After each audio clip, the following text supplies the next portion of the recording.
Hello guys, welcome to another stream. Roberto, Bautista, Agut, Andrea, Vavassori. Why this match? I mean, we originally wanted to do Mahach against Davidovich Fokina, but unfortunately the Czech is sick and he had to withdraw from that one. So instead, we just chose the match that's happening on the same court at the same time, just in place of Mahach Davidovich Fokina. I was also very intrigued by the prospect of Molleker Draper in Munich, but the forecast looked horrible. From what I can see, they actually started playing, but well, maybe it's gonna start raining there soon or something. I'm gonna be a little irritated if it's not because I wanted that to do that one more. But anyway, Vavassori, Bautista, Agut. The Spaniard is actually going for his 400th win on the main tour. That would put him in third place in terms of active Spaniards right now. Of course, Rafa Nadal having over 1,000 and Fernando Verdasco having 559. I mean, Verdasco's active status is as well kind of doubtful because, well, he hasn't played yet this year. Maybe he's gonna like retire in Madrid or something. Maybe at a challenger. I don't know, but he hasn't played yet this year anyway. Andrea Vavassori, of course, managed to get into this tournament as a lucky loser after Karen Hachanov withdrew. Oh, sorry, that's somewhere. I don't even know where. I'm trying to set up the streaming for this, but unfortunately, the change of the courts has messed up with my usual streaming platform, it seems. So I will just be watching like a bit of a delayed feed. In a second, I will put a scoreboard on the screen for you. Just let me figure that out. Vavassori got in as a lucky loser, as I said. When it comes to that's not it.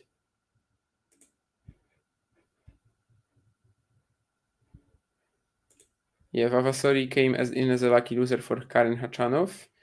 I'm having some issues setting up that scoreboard now for some reason. StreamYard does not see my screen. Give me a second and I'll probably be able to figure this out. Okay, got it now. Allow, and I'll enlarge it as well. Once again, as usual, the ATP scoreboard is showing a different player to be serving. No, this is in fact a break point for Andrea Vavassori. However, on my screen, as I said, I'm not actually in that moment yet. Something like that would be good, I guess. Anyway, 30 all. That's what I'm watching right now. Vavassori trying to grind down Bautista Agut with these slices. He's got a funky clay game, the Italian. Like it's a lot of slice grinding, but at the same time the serve and volley approaches. Then when he manages to like stay in the point for a while, he finally finds a big shot somewhere. His opportunity to strike. It's definitely a weird profile for a clay courter, but in fact, I think that's kind of his best surface. I mean, he's had decent success everywhere. He qualified for Wimbledon. Famously made 116 net approaches in that final qualifying round against Zdenek Kolář. But actually, it's clay where he's probably the most dangerous, and we'll see if he can break Bautista Agut here in the very first game.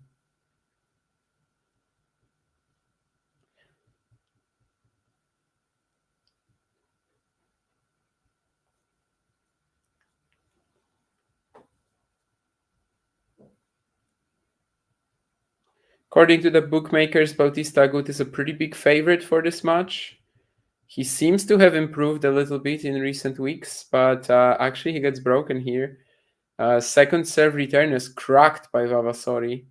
He runs around it, he slaps it forehand inside out. No way for Bautista Agut to get it, and we have a break right away. And it seems that the scoreboard that I'm showing on the screen is actually stuck. I'm gonna try to maybe find another one because, well, the ATP is not doing a great job. Let's just say that. Unless they have finally fixed that serving issue, and it will indeed be Vavassori next, hopefully, because yeah, it just keeps showing the servers wrong when we're trying it out this week, but we'll see. Okay, now it's fine, it seems. Maybe it's gonna be just showing Vavassori to serve every single time. I don't know. And yeah, as John says in the chat, we had to switch up matches in last minute, basically. I'm a little surprised that Molecular Draper is going on right now because that's kind of what I wanted instead. But I assumed that the weather would be horrible there given the forecast. But we're going to just watch the Italian against the 400 match wins attempt from Roberto Bautista Agut. So far, so good for Vavassori. Was able to survive in these points in the first game with all of the slices, and the ballsy second serve return on breakpoint was certainly something to remember.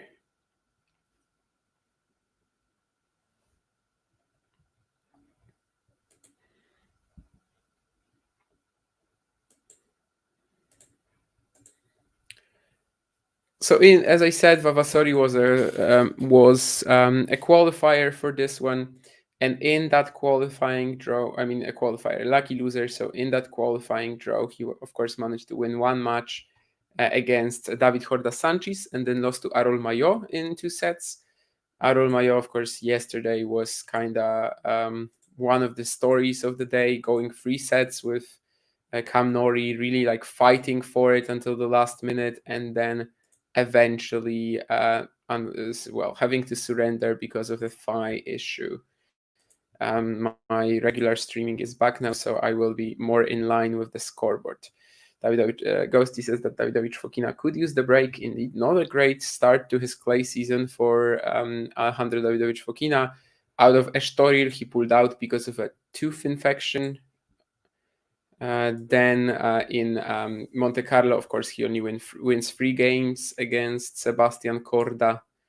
So yes, definitely quite useful for him to have this walkover. Then again, I mean, he doesn't actually play a match, right? So if he was hoping to grab some match rhythm, he's going to be arriving in the third round of Barcelona with just 15 games played this entire clay court season, which is kind of funny, but well, maybe it will help him. Certainly, making the third round without playing a match.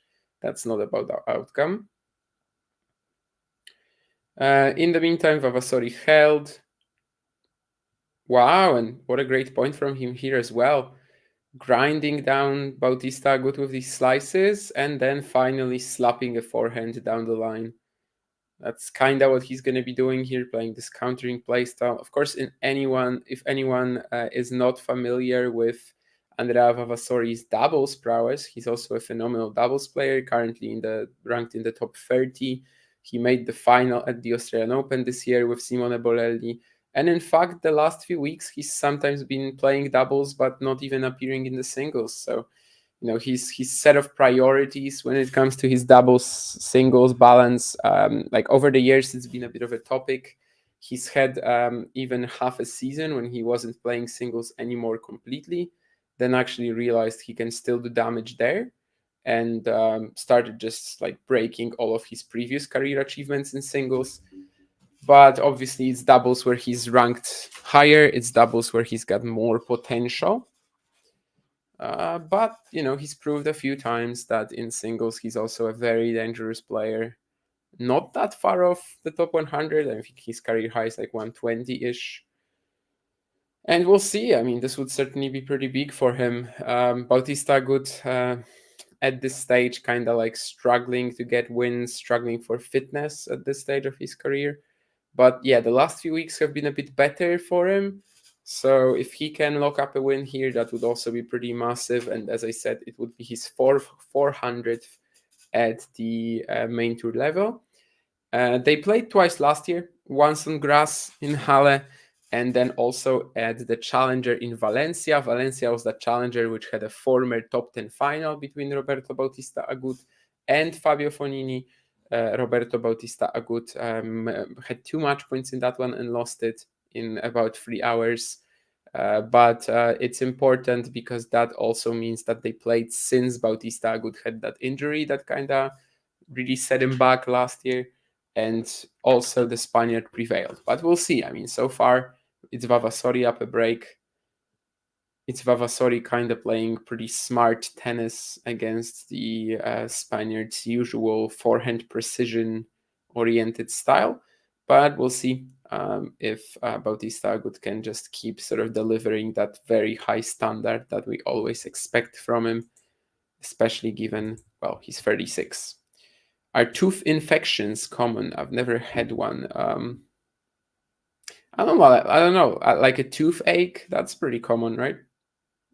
I don't think I've ever had a toothache that would really tell me, okay, I gotta go to the dentist. I gotta do something about it. But obviously, I'm just 25. But I would say that if it's just like tooth pain and you gotta go to the dentist to get it out or something like that, that's pretty common. Yeah, you hear about it a lot.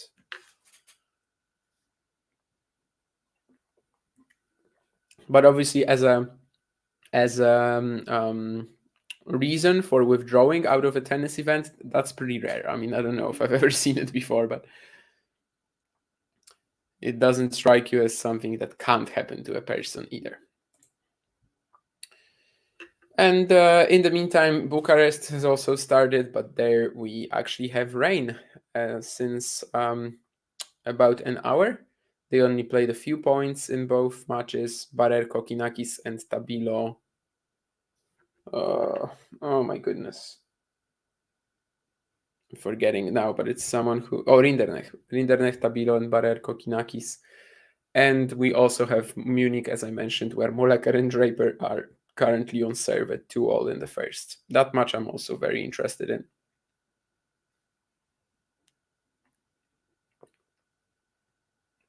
I wonder if the illness will also make Mahach withdraw from the doubles with Zhang, where they've been kind of setting the world on fire this year.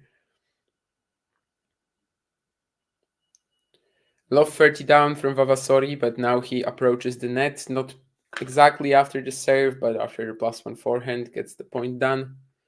That's probably the sort of tennis that we're going to keep seeing from the Italian lucky loser. Very aggressive on serve, maybe follows up the first forehand, maybe instantly after the serve tries to go to the net. And on return, it's going to be just a lot of slice grinding.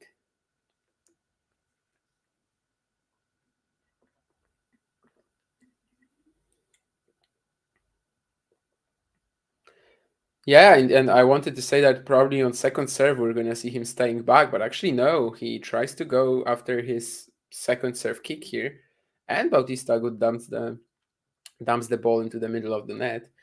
As I said earlier, like the bookies make Bautista Agut a pretty sizable favorite. I think it's a little bit of a stretch. I mean, it's not like Bautista Agut, despite his nationality, has ever been a clay master. Not that easy for him to do damage with that flat forehand on this surface, and the backhand has very little penetration when the court isn't fast. Obviously, the only Grand Slam semi he made was Wimbledon as well, so it's not like he's suddenly some clay god. Once again, he can't handle that second serve kicker from Vavassori. I mean, this time he gets it over the net, but it's just like put away forehand for the Italian. So 2-1, 40-30.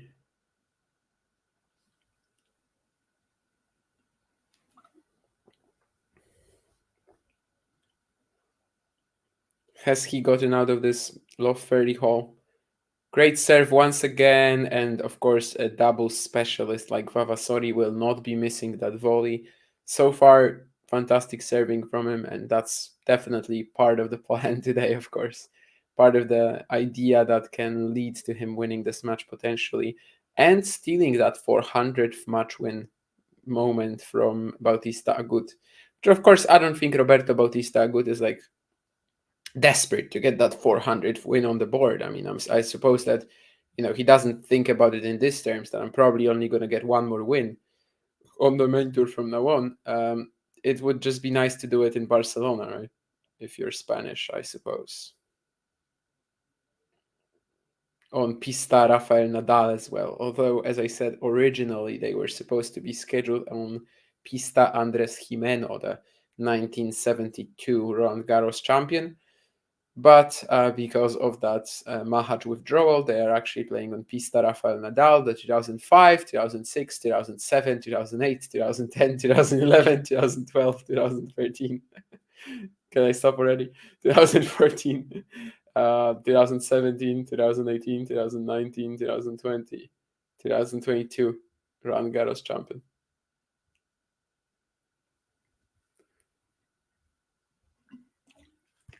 I mean, it's clear why this guy has a main court named after him, and Andres Jimeno only gets the second one, right?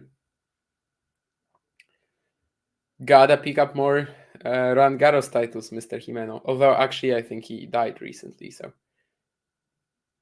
I don't think he's going to be able to do that. That would have been a 6 slice had it made it over the net, but it's 40 love Bautista Agut, so it seems like it will be just within touching distance still. But Vavassori up a break.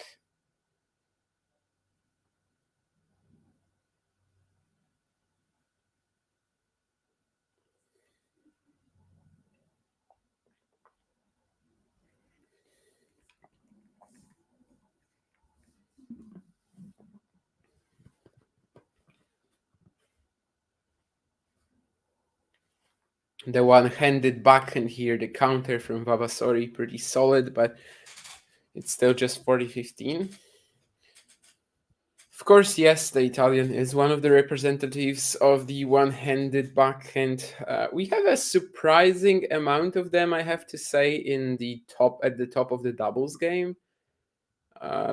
Regarding, like, usually serve and return are the most important things in doubles, and guys like Vavassori, Ugo Nis, Vavassori's Australian Open partner, Simone Bolelli, Joe Salisbury, right? I mean, Florin Merja a few years back. Given how important returning is in doubles, it's kind of surprising how many of them we see on the tour, but we do indeed. And of course, in singles, a big part of Vavassori's game is that backhand slice as well.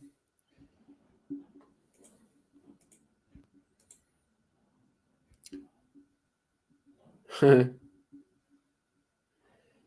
am Polish, yes. There is indeed a European Union flag in my background. It's basically an inside joke, and I got it as a gift for Christmas from a friend of mine. And indeed, there is a European Union flag there, but I am Polish, yeah. Yes, Fabio Fognini is indeed in Oeiras. He beat Joris Delor yesterday. It's a combined Challenger 1-5 event on the men's side and WTA 1-5 event on the women's side. Kind of the place to be in tennis this week because you get both tours with some high quality action. RBA did pretty good against Hubi in Monte Carlo. The flat forehand isn't totally useless on clay. It's not totally useless, no. He definitely did okay in that one 7-5, 7-6, right? I mean, if you went to the third set, this was actually one of the matches recently where, like, I actually would have expected Bautista Agut to be fresher because Hurkacz was clearly a bit tired coming off Estoril. But yeah, that's kind of what I meant with Bautista Agut in recent weeks getting something going. Would it be weird if, like, at this late stage of his career, he actually became a bit of a clay court specialist? No, that would be weird. He's probably still gonna be like finer on the grass, and of course, he had a nice run in Miami too. Things are going pretty good for him the last 3-4 weeks. But of course, the loss here would be kind of painful, given, I mean, he's facing a lucky loser, and it's like a pretty nice opportunity for him. We also, of course, with John, got the chance to talk to Bautista Agut in Estoril after he beat Jomir Kecmanovic in the opening round. But to be honest, he was not too talkative. And I think this was one of the ones where I was like struggling to pick up any interesting quote really from that quick interview. So, and I don't think he was like, he did anything wrong. I think that's kind of Roberto Bautista good, right? I mean, he's just humble, hardworking, and kind of goes about his business, and that's simply who he is as a person. Funky point here with Vavassori trying to win the point of this half volley, but eventually it's Bautista Agut who gets the job done, despite some mud touch by the Italian.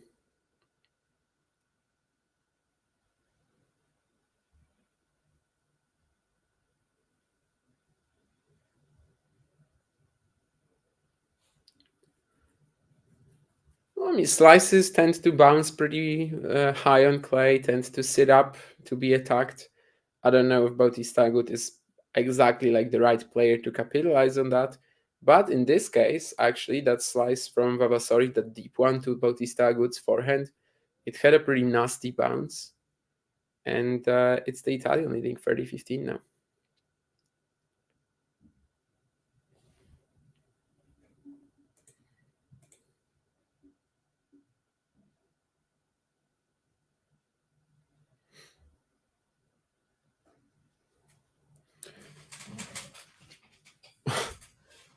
It's interesting that I sound like Hubi.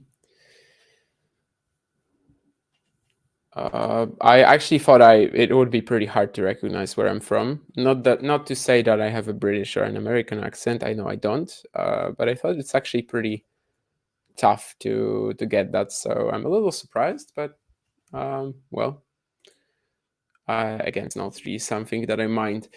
Yeah, I think with the stars, it's something like it maybe started with like 6 countries, but then 6 joined or something like that, and then you had 12 by the time they had them, something like that, right? Because I guess it would be like the 1993 Maastricht, whatever it was, or any other meeting, any other treaty. I don't know. Like at first, I'm pretty sure that like before we like officially had the European Union, it was just a few countries like Germany, Belgium, Netherlands, and stuff. But basically Benelux, France, Italy, something like that, right? But then a few joined sort of midway to the 1992 Maastricht Treaty or something like that. And then you had the 12 stars for the 12 countries that were there at the time. Yeah. Can Vavassori clinch this game? Yes, he can. 4-2.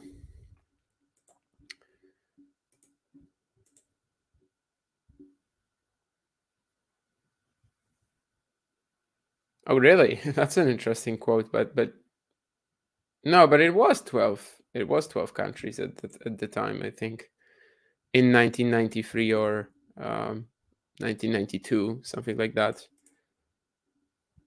So I think they're trying to explain it in that sense, but that's actually, I think, well, they say that it has nothing to do with the number of member countries, but do we really believe them?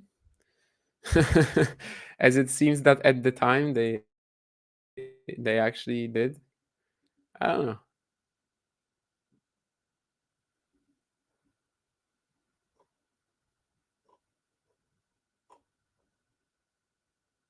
I mean, yeah, you're right. They're trying to tell us that it actually doesn't have anything to do with countries. But I'm gonna still trust not to believe that. Um, I mean, the European Union is like, yeah, pretty much right after the war, pretty much right after World War II. But there was that 1992 or 1993 Maastricht thing, and that's kind of the previous things are like a predecessor maybe of the European Union more so. No, thankfully, I do not have a toothache. We were just talking about Alejandro Davidovich Fokina withdrawing from Estoril due to a tooth infection.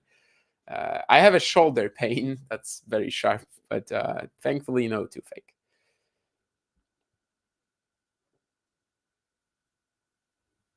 Didn't RBA suffer some trauma, tragedy not too long ago? Maybe he's just wanting to maintain as much privacy as possible. Um, I don't know. I mean, he had an accident last year, but that was like he was preparing to ride on a horse or something like that. It was something weird. Uh, Trauma, I don't know. Definitely remember him at Wimbledon 2019 when he was about to get married and he had to move his stag party because he got into the semifinals. That was pretty funny, but that definitely was no tragedy. By the way, he is kind of getting walloped here. I mean, Vavassori with this fantastic point here, just a return one to punch combination, beautiful inside out forehand. He's really going for it. As I said earlier, I mean, he's got a really weird clay game. Like, he can kind of lose to anyone, but also is competitive against a lot of good players. I mentioned the backhand return, how it's pretty weird that at the top of the doubles game we have so many one-handers. And here Vavassori kind of shows why. That was a really nice block return. But after that, he messes up the slice as the Bautista Agut shot was basically on the line.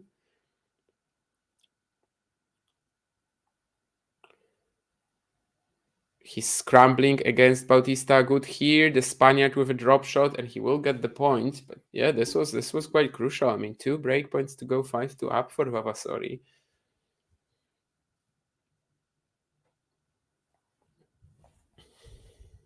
That was definitely quite clutch from Bautista Agut. Lots of fire on the first forehand, and then coming up with that dropper, which kind of was just a good moment to play it rather than some insane execution. But obviously, credit to him for that.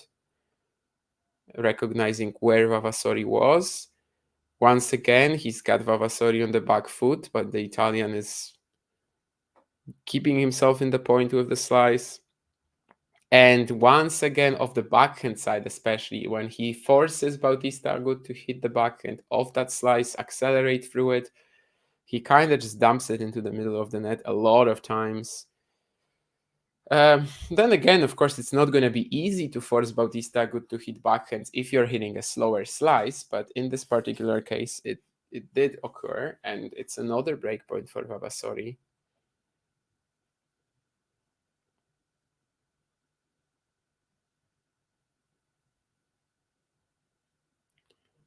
Bautista Agut on the attack, and it's gonna be Vavassori dumping that slice into the middle of the net this time.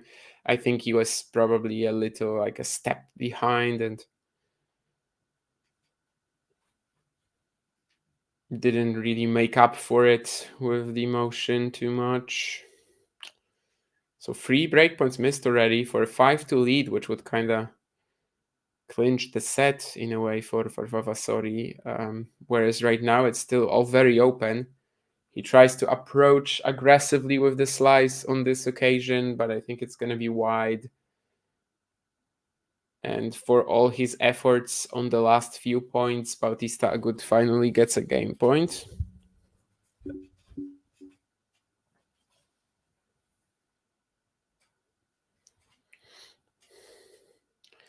And he will clinch it as well. Vavassori trying to block his return yet again, very close to the baseline, very close, even like inside the baseline, but he kind of whiffs it. So 4-3, that was a massive opportunity for Vavassori, but he's still up a break.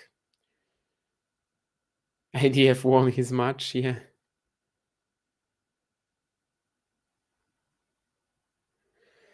Sean says Raducanu playing Kerber today. Yes, indeed. I don't know if I will be able to watch it, but of course it is one of the more exciting matches of today. As that probably yeah, it's going to be the last opening round in Stuttgart. I think in terms of commentary, in terms of watch-alongs, we'll also have one more for you today, and you can probably guess what it is. Rafael Nadal against Alex de Minaur. I'm not sure who's doing it. I'm not going to be there myself, but of course it will be on the channel.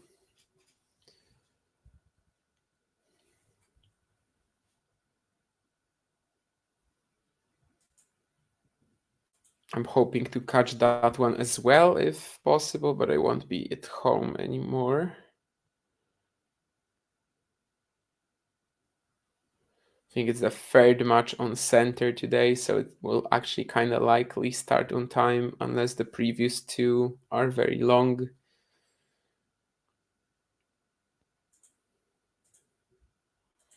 And in the meantime, Molleker is also leading Draper 5-3 in the opening set.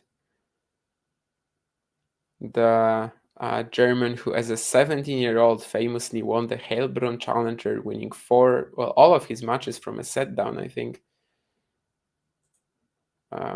After a few years of real struggles, after a few years of very low confidence, lots of frustration on the court, he's getting back up there.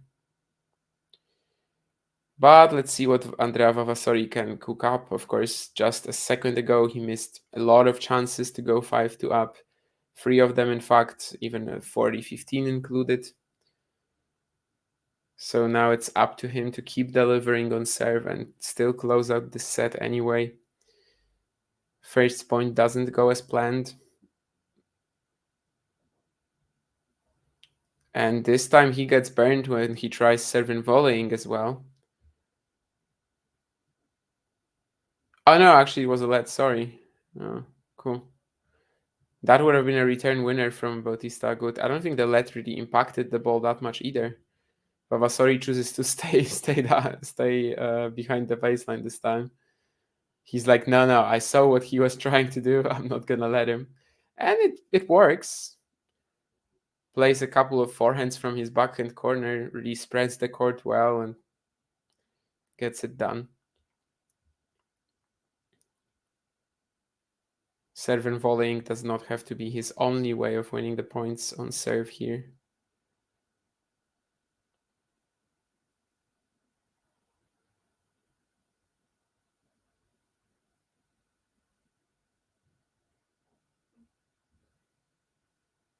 That looks like a point where he can maybe move up though. Well, he won't get a chance because Bautista Agut misses a forehand cross court. But I think that if he got like a shorter ball to crack, he was definitely showing intent to move forward here, Vavassori.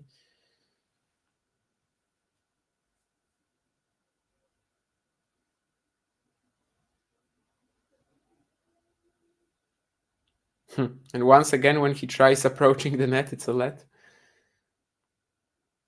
He's gonna burn a lot of energy like this, the short sprints to the net, they tend to be quite draining. I don't know if you guys ever tried like serve and volleying on every point in a game.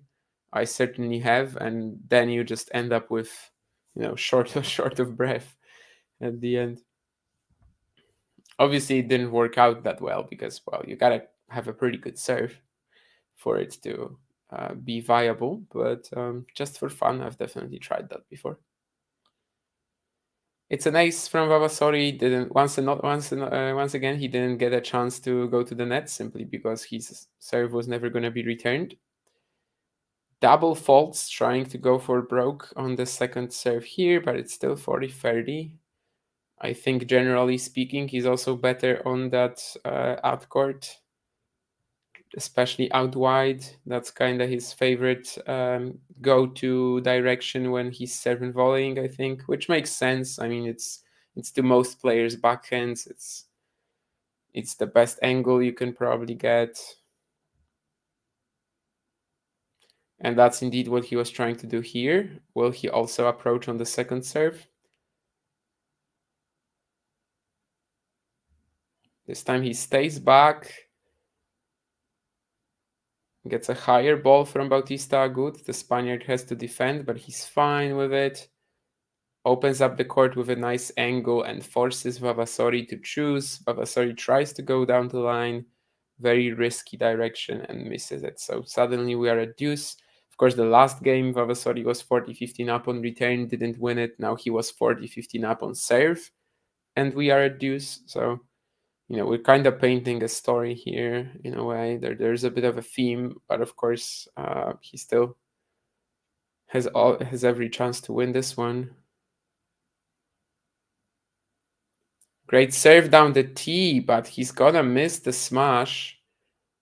That looked very nervy as well. Like he just rushed into it, The +1 overhead, I mean, he was just so eager to hit it. I guess he was just like, oh yeah, finally, finally, finally, I'll get a point. And yeah, just kind of rushed into it, as I said. A breakpoint for Bautista Agut.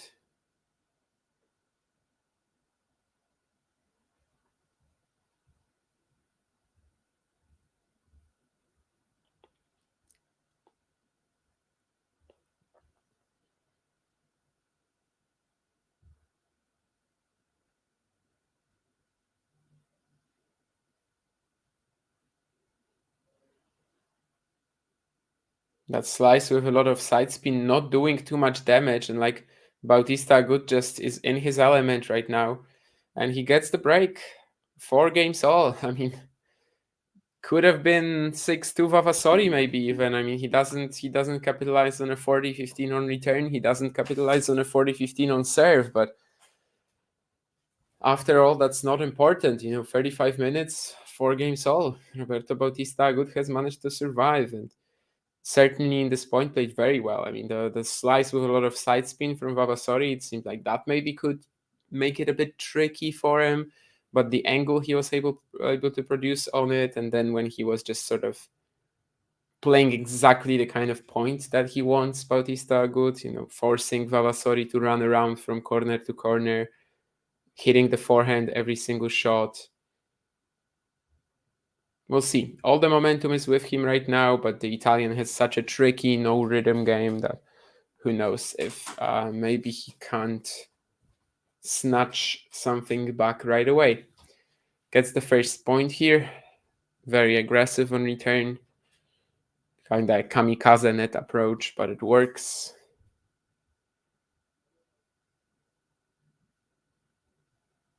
We get a different camera angle for this one. Bautista Agut hitting his forehand against the Vavassori slice. Seems like Roberto is very comfortable there. As I said earlier, maybe when he's not, maybe when the slice is directed at the backhand, it's also trickier. Oh, but actually, after being seemingly quite comfortable with it on the first 5 shots, the sixth forehand, I think, of the rally goes into the net. So it's love 30. The sudden ecstasy of for Bautista Agut the last couple of games might dial down here.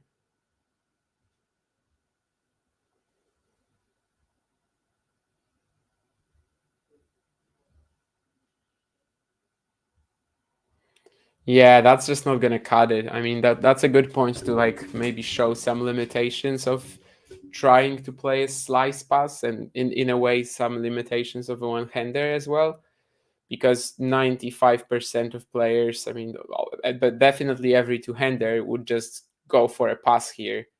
Vavassori has to slice, and it's just so slow over the net. Maybe if he tried to hit it open stance, he would actually make it. Who knows? But trying to pass Bautista Agut with a slice here, that was kind of a death wish. Vavassori calling the umpire to check the mark. Will they be in agreement? No, he actually says that it's in. I'd like to get a shot on the mark from the camera because Vavassori and the umpire are currently disputing it. The Italian is not happy about it. And that in turn, I think, also means the point goes to Bautista Agut. Ooh, I mean, that looked really out on the slow motion camera, but I don't know. I would have to see like a close up of the mark, of course, but yeah, that actually meant a point for Bautista Agut. So in a way, Vavassori has once again sort of just ruined his chances of winning a game, right? I mean, 15-30, he just gives a point to Bautista Agut because he decided to call out, and it wasn't, at least according to the umpire.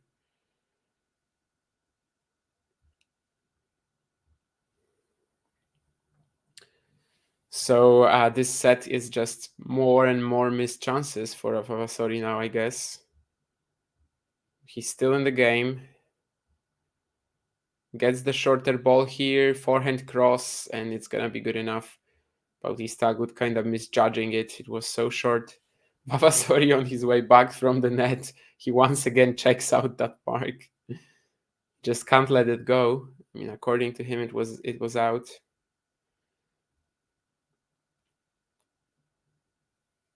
Maybe he's gonna take out his phone on the changeover and take a picture.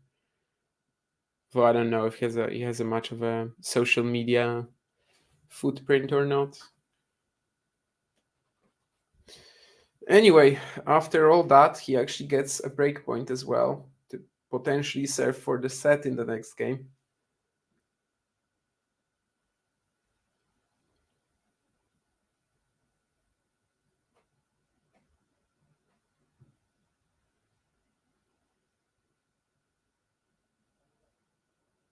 Once again, he's on the back foot against Bautista Agut here, and when he gets an opportunity to take over, the heavy forehand is just completely mishit into the doubles alley.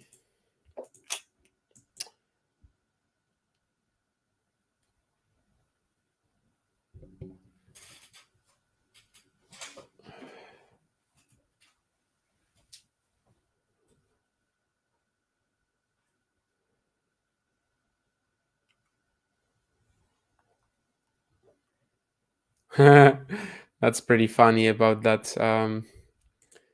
Me relating to that. But yeah, I'm actually playing the tennis with my dad still as well, so I get what you mean.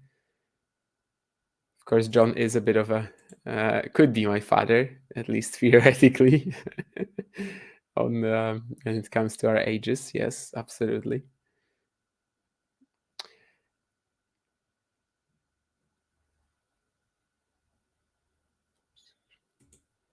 Okay, we've got the other scoreboard now, so I'm gonna remove mine. Anyway, one more breakpoint for Vavassori. I'm gonna read the comments in the chat in a second. Forehand drop shot from Bautista Agut is into the net, so it's 5-4. And yes, indeed, Keen, when it comes to picking this match over Draper Molleker, I was actually more interested in Molleker Draper. But given the forecast in Munich, I just wanted to do something that's safe, something that's certain. Thank you, Jane, for giving us the info as well on the Bautista Agut family story. Now that you said it, it sounds remotely familiar to me, but I wouldn't have recalled it. But yeah, Draper Molleker is currently actually interrupted due to rain after the first set, so it looks like my choice was probably right.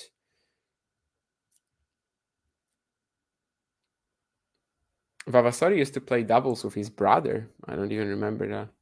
Was that like, oh no, maybe it was like 2 years ago or something like that, right? But it was like a few matches only, I think.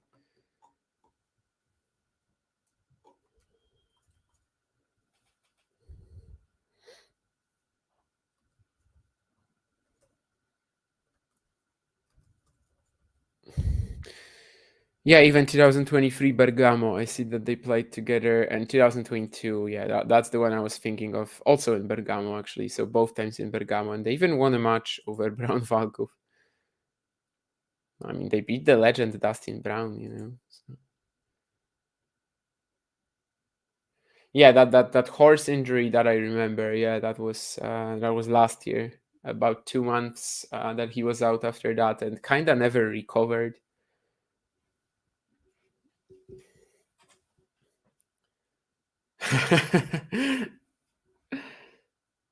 Yeah, my dad would never complain about balls either.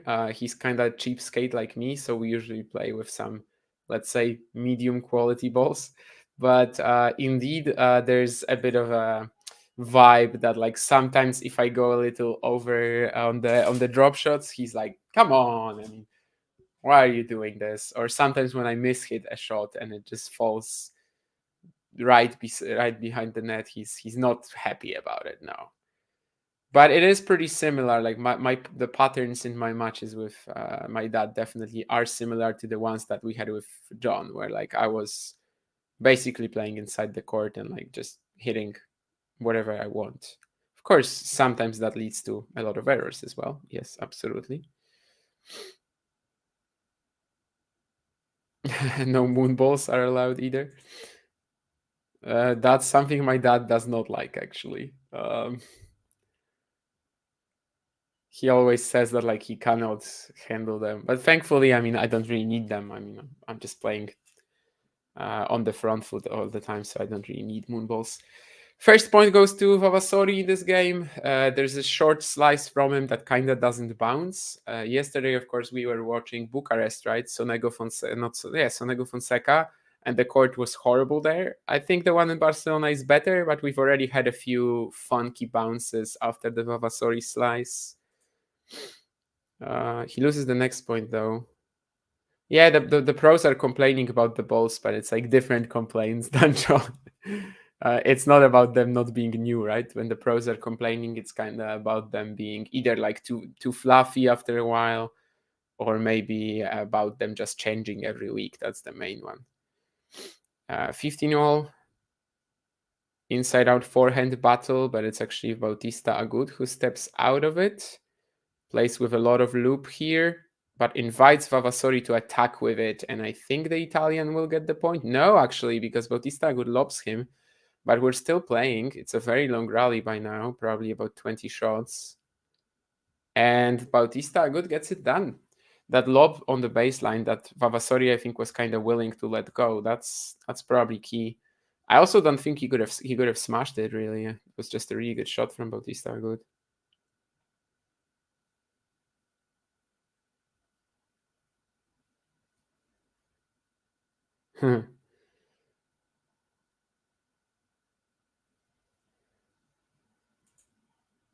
Well, you are currently pretty close to winning that bet, Faisal, definitely. But he has to get it done from 1530. And he misses another overhead. That's insane. I mean, at what was it, that game? It was the eighth game of the first set, right? When he missed that smash on the +1 shot. And now he misses like an overhead volley. Honestly, not the most comfortable position to hit it from, but like he did it to himself. Like he was more than welcome to wait for the bounce. He was more than welcome to, I don't know, just approach it like a normal ball instead of coming up with this very inventive way to hit it. I don't know. It's kind of weird, but what a perfect serve and volley approach here, though. Seems like Vavassori is doing amazing on all of the volleying. I mean, needless to say, he's a fantastic doubles player, but overheads so far, I mean, he's like kind of 0-2, I think. I don't remember if he hit another one actually. Bautista Agut definitely had an overhead. No, I guess Vavassori had one too, but two very costly misses. But it might not be that costly if he clinches the point here and gets to deuce. Once again, serve and volleying, and the volley is going to be good enough again. Maybe that's the way to win. Maybe he's just going to serve and volley on every point now. And with Bautista Agut just kind of playing a safe return down the middle, there's nothing he can do. So much space for Vavassori to hit this volley into. But yeah, regarding choosing this one over more like a Draper, seems like I was right since it's raining in Munich. So that was the reason, as I said. 40 all. Once again, a great serve from Vavassori, so he might be climbing out of this mess.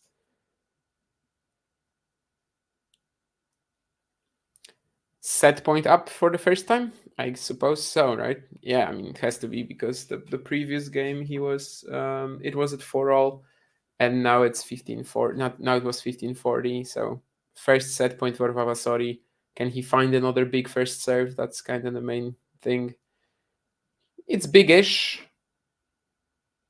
Oh my goodness. Yeah, this time he goes to the net once again. It's a decent serve. Bautista Agut can catch the pass this time, but it was still like, someone like Vavassori should be making that last backhand volley, I think. It was with his back to the net, like it's a pretty flashy shot, but it's not actually that tough technically. So he's definitely getting some like letting some of the nerves get to him the last couple of games. That's been pretty obvious. But maybe he can still take it over the line. And he wins the point with an overhead volley, so he can actually do it. I mean, this one maybe even classifies as a regular forehand one, but it could have been an overhead if he attempted to hit it like this, basically. Anyway, he gets it done finally. 5-4 advantage, Vavassori. one more set point for him.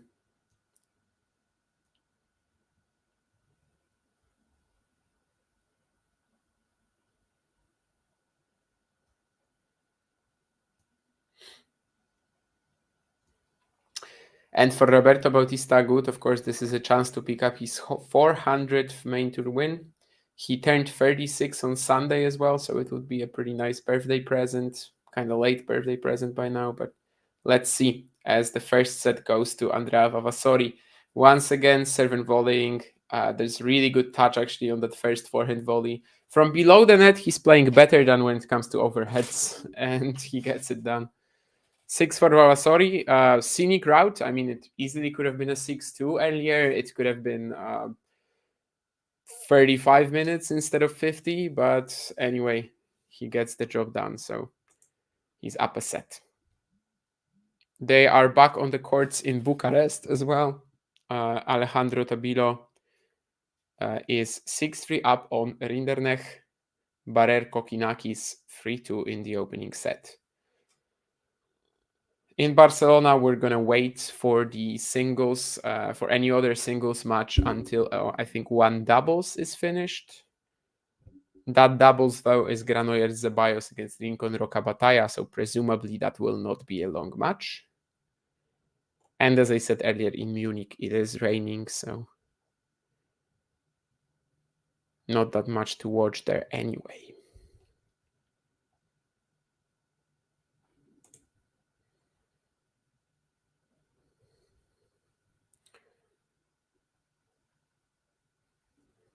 Why don't we see more women on tour into their late 30s? So many of them retire early.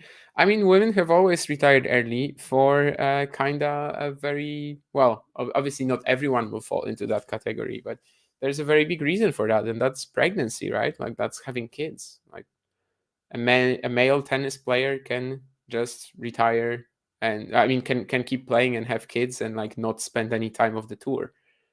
For a woman it's much tougher to return, which is why I think when people complain about that storyline and like always mentioning that someone is a mother and that someone gave birth a year or two ago, usually I don't really complain about that, because obviously for a man pregnancy doesn't change anything in his body, whereas for a woman it's like kind of changes it forever, and like the whole hormonal system.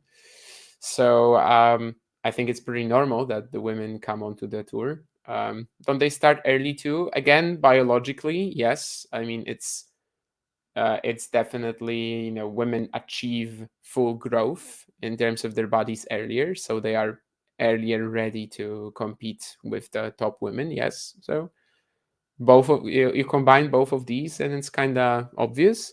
But then again, of course, on the women's, we're also seeing this. I mean, Stuttgart this week, we have 3 German wildcards, right? All of them are 36. Angelique Kerber, Tejeda Maria, Laura Ziegmund. Serena obviously played until almost 40, or even 40. Venus is still playing at 43, right?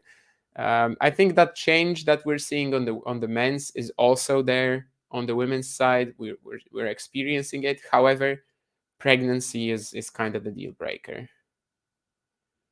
And Daniel Collins, right? I mean, she pretty much says that she wants to get pregnant soon, and that's why she's retiring. Of course, also related to her disease.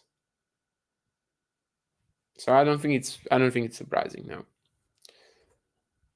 that women do retire early, but we're seeing that these days it's definitely getting closer, and we have a lot of women still playing on the tour. Pregnancy is not the end of your career anymore. That's kind of maybe it kind of used to be back in the day, but it's definitely not anymore.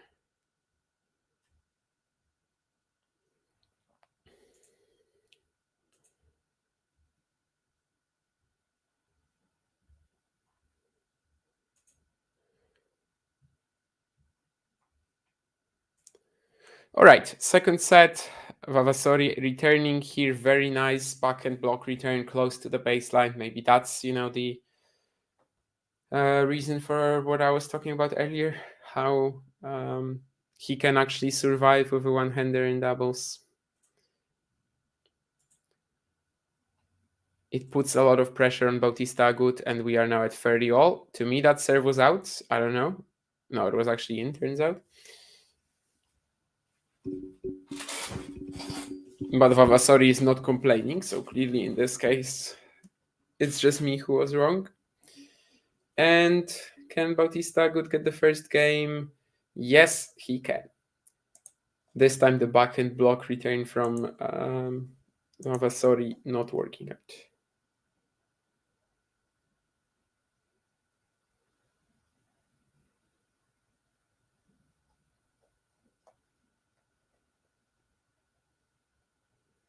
We also have the action in Rouen already on the French indoor clay on the WTA side. Hibinorusa and Gracheva Tomova. Gracheva Tomova, like Atomova. That's pretty funny, but never mind. Does seem to talk about her dog a lot. He thinks she's craving the mama role. Yeah, that's what it seems. I mean, that's kind of why she's retiring.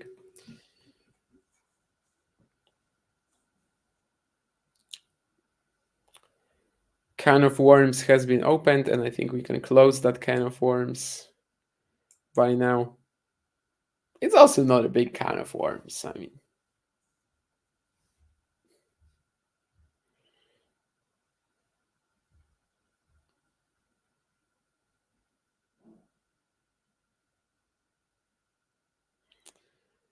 let's see. Vavassori, of course, started the opening set with a break already. So he was kind of like on the front foot a lot until he got caught up. I mean, like Bautista got caught up with him for 4 all after these two very wild games. So this is a bit of a different position for him. We'll see how he handles that, now being the one who's behind on the scoreboard for the first time. And not like just trying to take an early lead home. I mean, so far so good. Nice +1 forehand inside out winner. Inside in, sorry.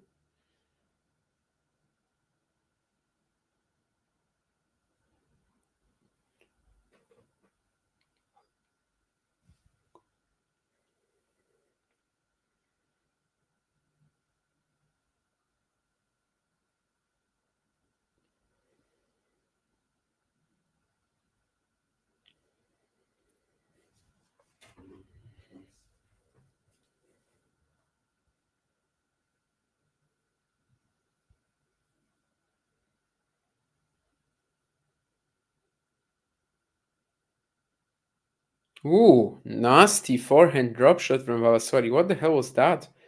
I mean, it was like an extended forehand slice, same motion, but for some reason it actually lands very short. I think I played a similar one recently, but I still don't know how I did it. Like, I don't know if I would be able to repeat it. Vavassori probably can. I mean, he's a much better tennis player.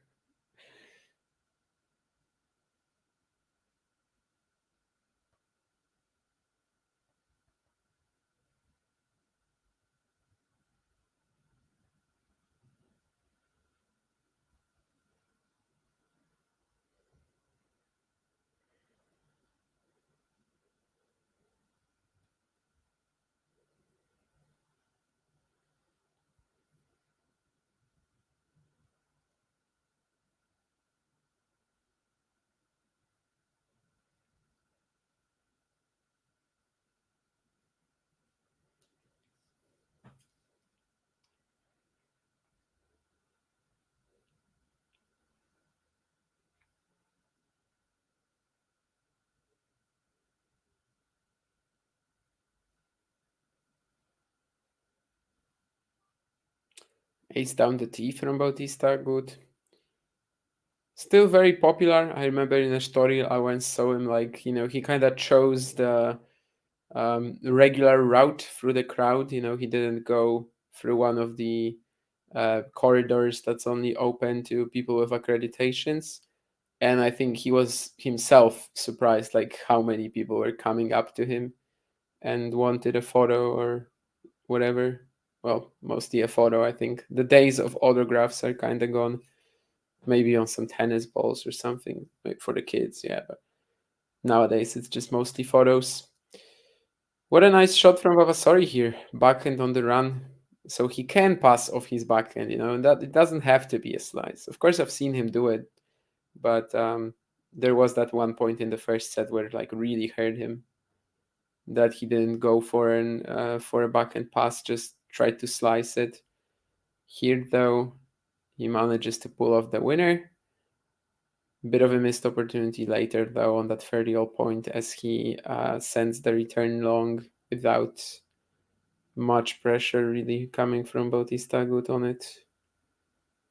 Can the Spaniard clinch the game? He's got Vavassori on the back foot, and this time that's the forehand drop shot that he was going for on the set point, which on the set point obviously it didn't work out, but no, actually it wasn't the set point, sorry, it was the break point at 4-all. But this time he does it perfectly. 2-1 up in the second set. So far, no breaks after 10 minutes on Pista Rafael Nadal. Pista Rafa Nadal, actually.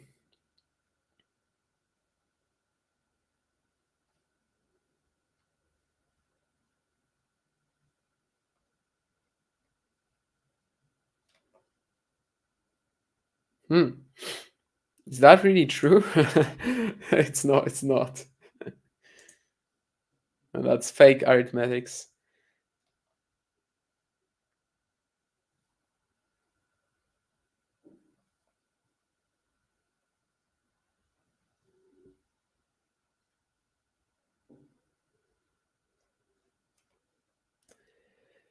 Uh,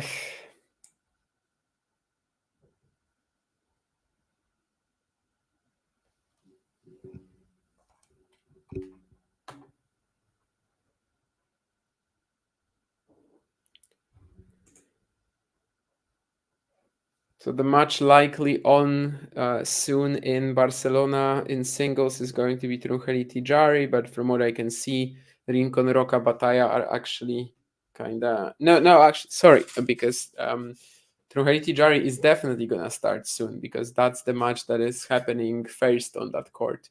So I guess the doubles will actually be followed up by Miller, no, for by Thompson Munar, right? So yeah, soon enough we're also gonna have Trungelliti Tijari to maybe mention from time to time. And as I said, in Bucharest they're playing Barrer against Kokinakis. Kokinakis, of course, the winner in Sarasota last week, ensured his Roland Garros main draw. Right now he's playing in Bucharest in Europe, 5-4 down in the opening set, but on serve. And Tabilo seems to be on the way to victory over Rinderknecht, a set and a break up. Still raining in Munich in the meantime, where the weather forecast for the week is pretty horrible. Hopefully, they're going to be able to get the matches done anyway. So far, I mean, 2 days into the event, and they've actually been fine. They are on schedule.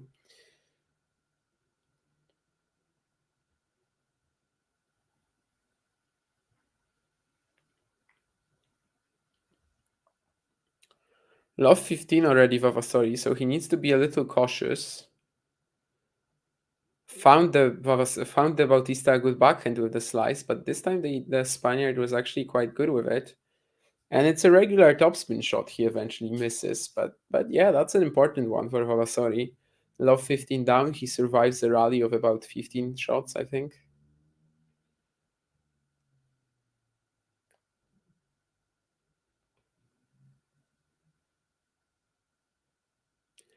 Ensures that things are not gonna go sideways just yet, at least. Forehand drop shot from Vavassori, and it's a great combination. Bautista Agut gets to it, but the volley is swiftly put away. Once again, showing the hands. A great touch that he has, even if he messed up a few times at the net in the latter moments of set one.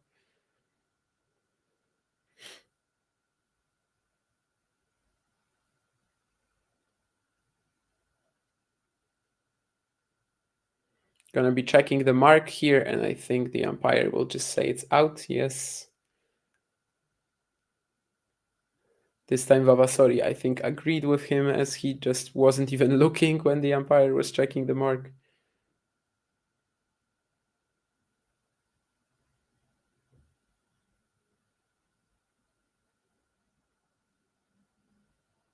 Whew, a few shots basically landing on the baseline here from both guys.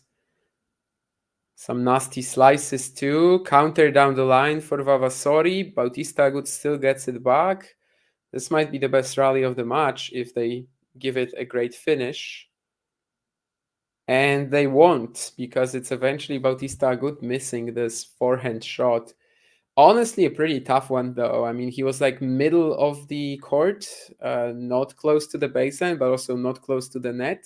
Had to like maybe flick it a little bit with his forehand. It was quite a tough one, actually. But that could have been one of the best rallies of the match if the finish kind of deserved it too. 40-15 Vavassori trying to get to that 2-all situation.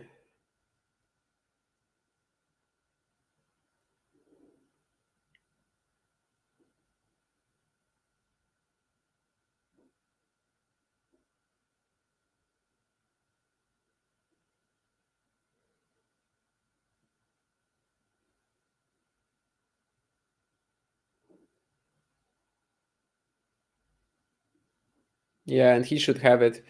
Vavassori once again just weathering all that Bautista good aggression with the slices. Eventually, Bautista good just doesn't know what to do anymore, so he drop shots, but it's not a good spot to do it.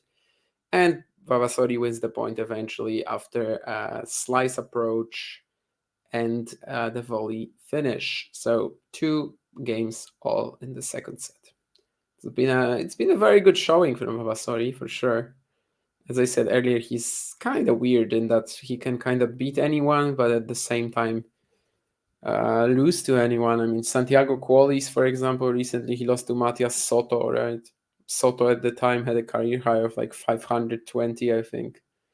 Currently, he's like 400 in the rankings, maybe.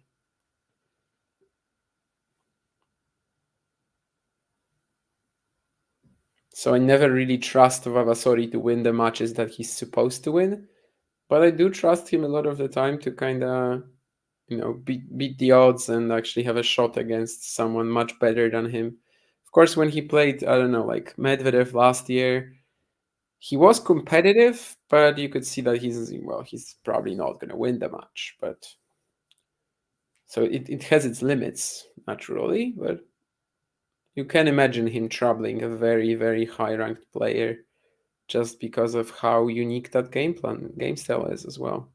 Recently, of course, he also played Yannick Sinner, Carlos Alcaraz this year. With Alcaraz, he was actually pretty good, right? I mean, the first 12 games, I remember him being like the better player in Buenos Aires.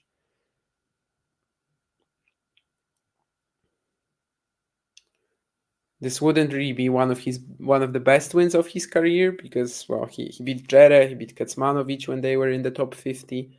But it will also be like still one of the stronger ones. I mean, Bautista Agut currently 84 in the rankings. So I think Vavassori has only beaten 8 players who were ranked higher than the Spaniard before. So while it wouldn't be anything groundbreaking for him to beat Bautista Agut, it would still be a very solid and like a strong result as well to make round 3 of Barcelona. I think Buenos Aires this year might have been his first quarterfinal at the ATP level, but I actually have to check that. Of course, third round here would not quite be a quarterfinal, but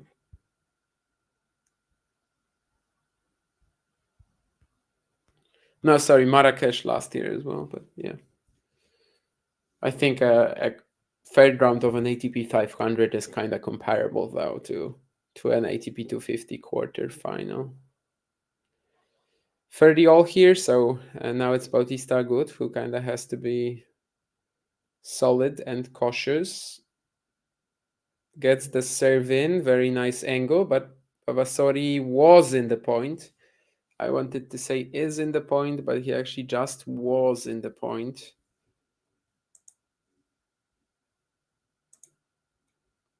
This time not defending with the slice, but was going for a more topspin backhand and wasn't really close to making it.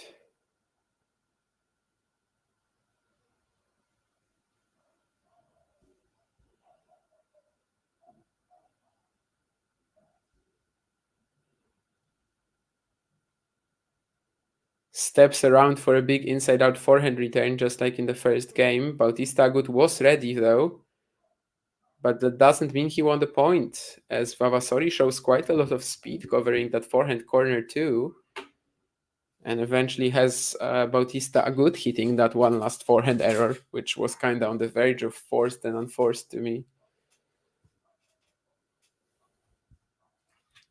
Showing off some great ab muscles too. He probably checked whether the camera was looking.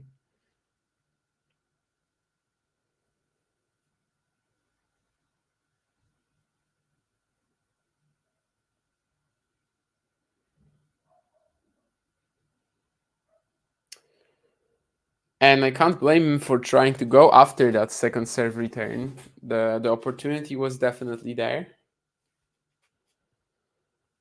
But he misses it long, so it's gonna be Bautista good with a shot to go 3-2 up.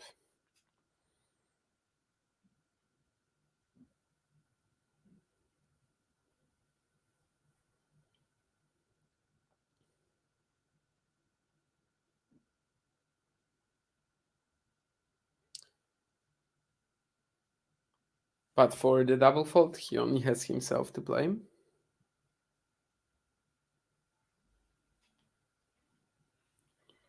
Perhaps he was feeling some pressure though, because that's the side where Vavassori sometimes steps around and blasts that inside-out forehand return. So I think given how active he was with his footwork preparing for that return, maybe Bautista Agut was already thinking about it.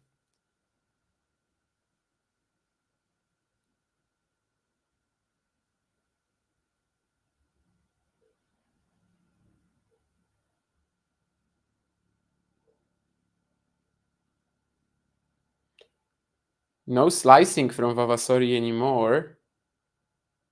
Well, he's back to it now, but it seems like that's gonna go wide. Some really good depth from Bautista Agut in this rally. I think maybe if Vavassori sliced one of the previous backhands, though, maybe he would have had it a little trickier to stay on the front foot. I don't know. It's kind of a tough question every single time. What should Vavassori go for defensively? Of course, most of the time it's going to be the slice, but when to incorporate that topspin backhand, it's pretty tough to say.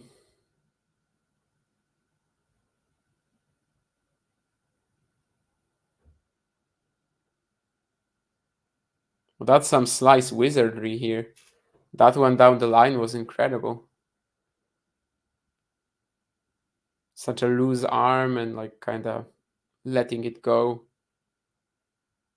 Finding a very good angle down the line with side spin, and Bautista Agut dumps his forehand into the middle of the net. The Vavassori coach is really like pumping him up for this. You know, this is your chance. This is the moment when you can break in. And certainly Bautista Agut has felt a little fragile in this game. If you can just make him hit a few shots.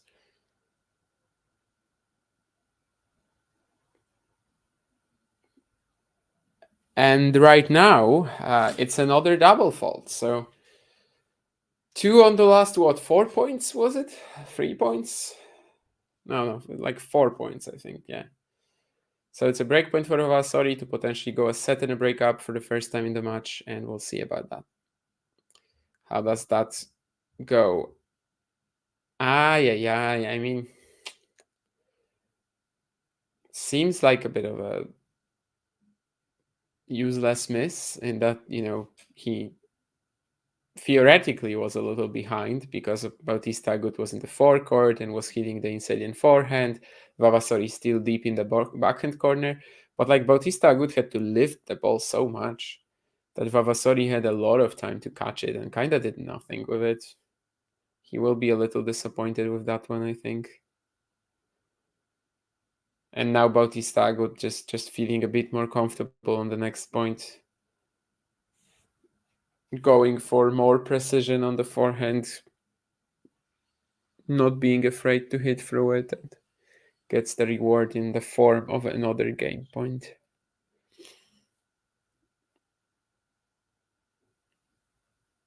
Well, we saw how many chances it took for Vavassori in the first set to kind of like, you know, use his advantage.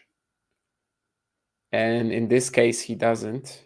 So 3-2 Bautista Agut, as we are still on serve in the second set with the Spaniard saving a breakpoint here.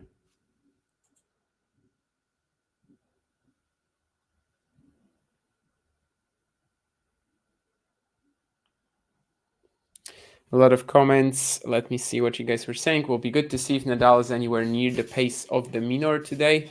I'm a little surprised Nadal is the favorite there. I would think that maybe it's Alex slightly. Just because he's in form, he's beaten Nadal before. I know you wanna play him on clay, but like if Rafa is not if Rafa is serving like yesterday, I think that Alex is gonna handle that much better than Flavio did. Tabilo is gonna be hard to stop, says Jean. Yeah, Bucharest is a very open event, but if Rinderknech is getting like kind of blown out by Tabilo, that's definitely a good sign for the Chilean. He's 6-3, 4-2 up currently. Barrer Kokinaki is still in the opening set, which might be getting really long by now. Tabilo Fonseca in the quarters, though? I'd love to see that. Barrer with a set point on Kokinakis. As I said, it's a pretty short turnaround for Tanasi, so it would not be too surprising if Barrer beat him. In fact, the odds on that match were even, which would never happen any other way, so I guess it was included. Oh,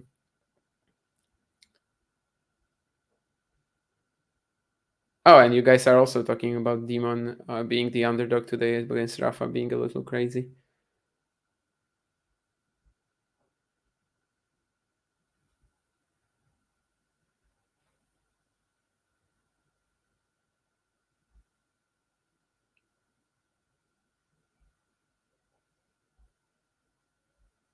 Yeah, Baez 4 match points yesterday with Arnaldi. The last time I checked the live scores, the last time I was able to check the live scores, he was actually serving for the match. So later, when I was able to like get back to my phone after like an hour and a half, maybe, I was very surprised when someone texted me that wait, Arnaldi is losing or something. Baez is losing or something like that. And then I check the scores and I see one match point at 5-4, I think, and 3 in tiebreak. I mean, I'm happy about it actually. I mean, Arnaldi to me has stronger potential. Just still kind of waiting for that breakthrough moment, waiting to figure out his game a little bit better. But he seems on the verge of that for quite a while now, with like mini breakthrough moments, of course, like the Fritz win, like the Ruud win, but nothing like proper, and still not much clarity in terms of how he should be approaching his game as a whole. John, that was a private conversation about Radu.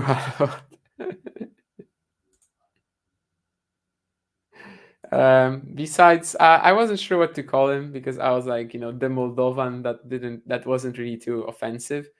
Grandpa, I felt like was gonna be a little offensive, but no. Basically, I was just thinking that Albot is not the most exciting player to watch. He might beat Fonseca, like of course it's possible. He's super solid.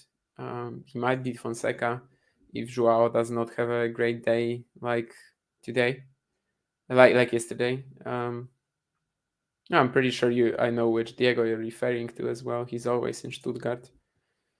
Starts with a B, the surname.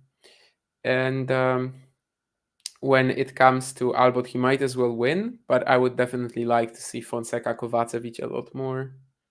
That would have been my choice for today, provided that the weather maybe was better in Bucharest. But well, right now they're playing, so it's good. It's definitely not Munich like the forecast. So I think with Munich I made the right call.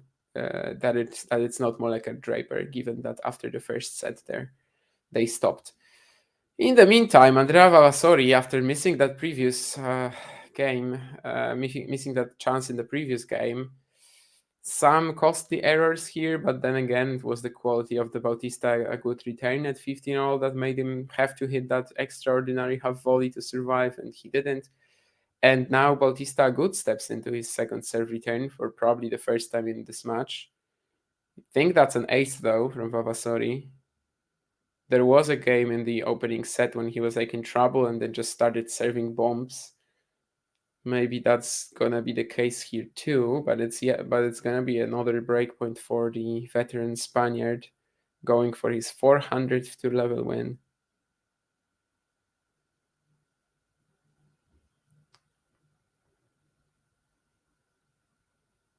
Second serve, so it's not gonna be just bombs every time.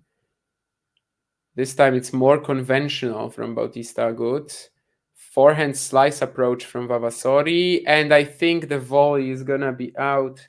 He's so disappointed with himself. You can see how much it hurt him to hit this ball wide, but well, I mean, you have to understand it. He's a double specialist, right?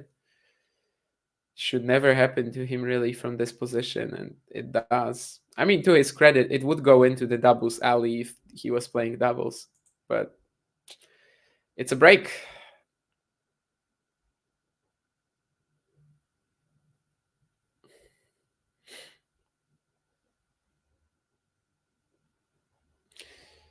That reminds me, how long can we expect Kazo to be out? I don't know if we had any info, but we saw the photo.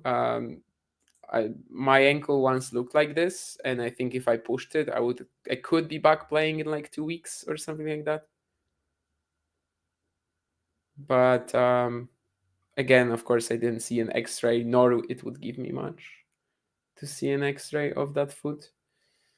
But probably isn't gonna walk for like 10 days or something like that. Then he can get back to practicing. That's what I'm assuming. I doubt it. I doubt he won't be fine for Roland Garros. Let's just say that.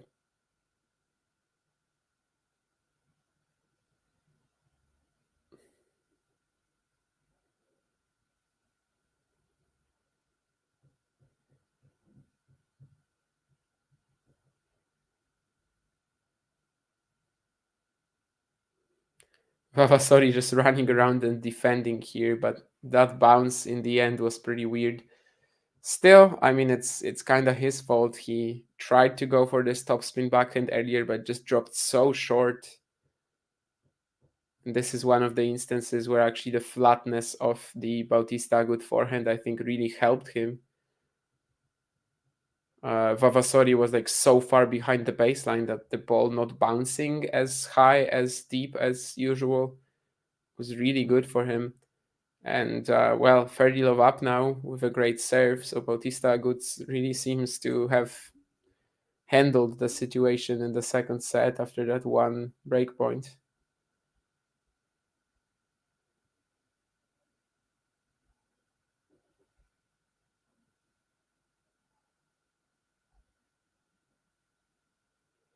Do most players normally play Madrid and Rome before the French?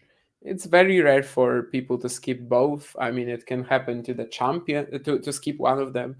Like, it can happen to a champion of that event, but otherwise, or like, the finalist. But generally speaking, if we're not talking about the top 10 players of the world, everyone is going to play both because it's also mandatory events, right? Like, they don't really have that much of a choice unless they're like qualified for one of the exemptions. But like, other than the top players, you're not going to see anyone skipping these because, well, it just doesn't make any sense.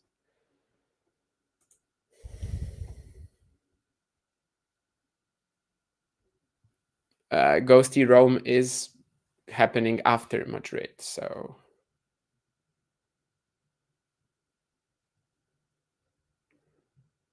like, yeah, it's only top players that might withdraw really, but these ones who will like go super deep in one event, but otherwise it's just going to be injuries. Of course, you can also play Lyon or Geneva just before Garros. And no, Madrid doesn't really like compare to Roland Garros in terms of the conditions. No, but it's before Rome, so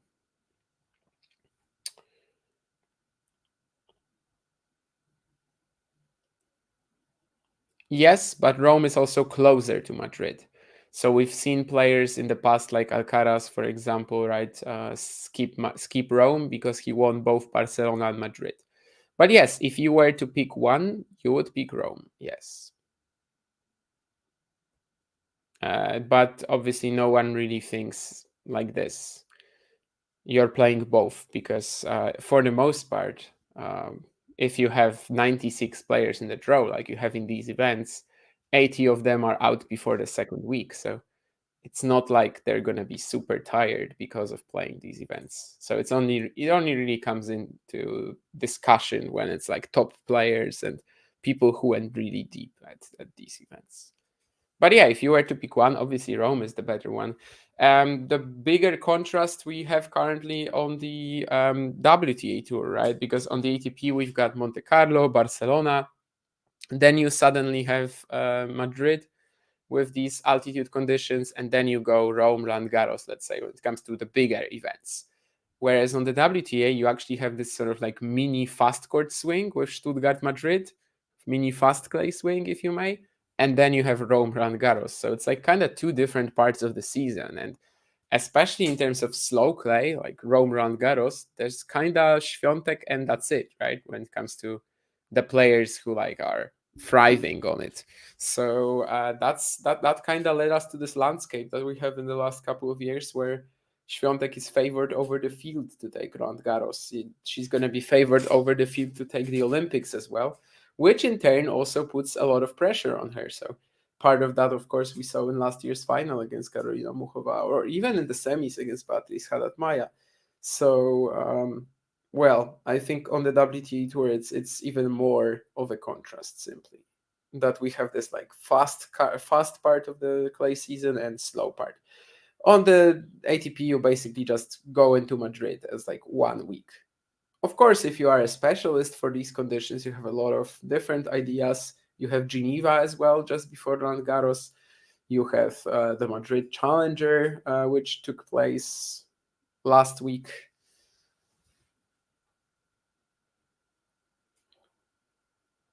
Munich sometimes tends to be pretty fast. It's like 400 meters altitude, and it shows. However, like when it's like this year, when it's like 5 Celsius degrees, maybe, probably not the most important thing in the world.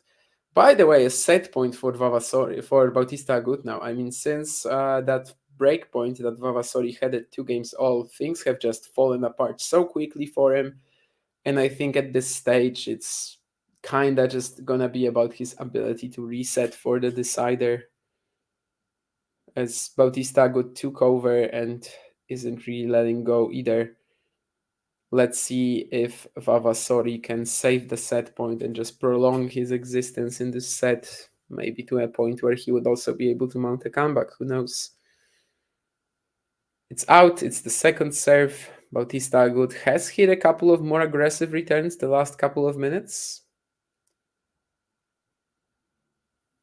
And he is trying that again, but it's going to be into the middle of the net. He was really in two minds in regards to whether hit a backhand or a forehand. You could see him regrip at the last minute. And also, basically, the serve from Vavassori was like kind of deep at the body. So that even added to the Bautista Agut confusion in terms of which stroke should he use. So it seems like Vavassori might actually claim that game and force Bautista Agut to serve it out. Back and down the line from Bautista Agut. Suddenly, there's like no sharpness in the Vavassori defense especially. The first quality shot from Bautista Agut just kind of ends the point.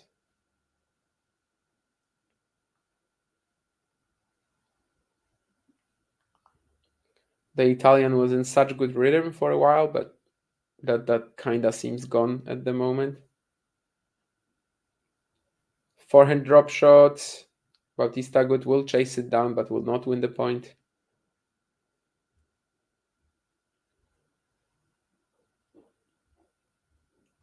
And again, it was that funky motion. I told you that Vavassori can probably repeat it. Whereas I don't think I could, despite hitting something like that recently. Maybe it's all about the right ball, and not in terms of it being new or used. And it is 5-3, so Bautista Agut will have to serve this set out. The last few games, he's been the better player by a very considerable margin.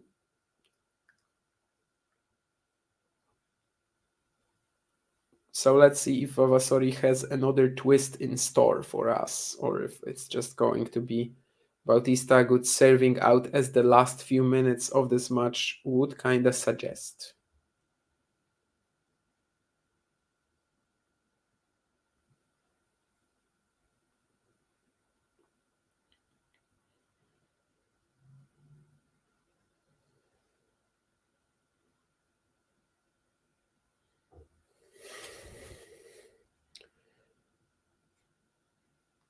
A few nice slices from Vavassori, but eventually Bautista Agut manages to wear him down.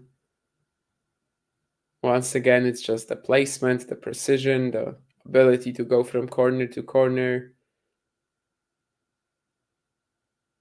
It's just kind of relentless and pinpoint.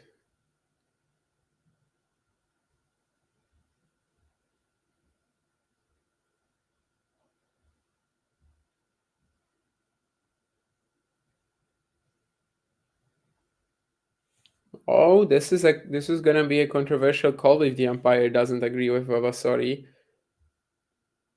Yeah, but he does. It's out. This time it seems like the topspin backhands that Vavassori was able to throw in here actually messed up Bautista Agut's timing a little bit.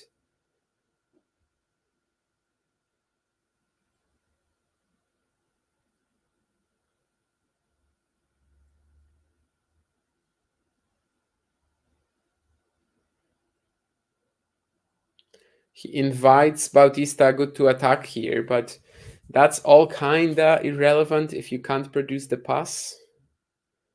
I mean, it's definitely a nice option to short slice and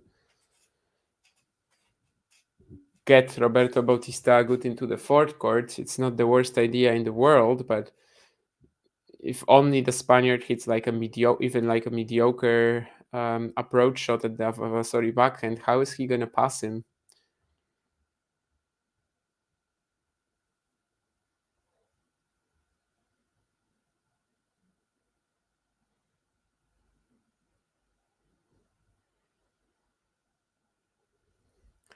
And this slice is gonna be wide as well. Yeah, it's tough to say what happened exactly, but like the last few minutes, Vavassori is just not sharp. He's not as disciplined as he was, and he kind of needs to be, of course, against Bautista Agut, playing this very well, at least on return, playing this very counter oriented and like slice grinding oriented play style. He really needs to be very disciplined about it, and just hasn't been the last few minutes once at all, indeed.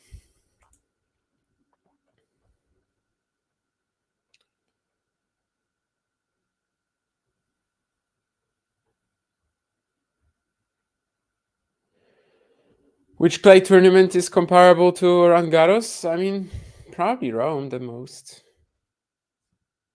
Maybe Monte Carlo. No, probably Rome.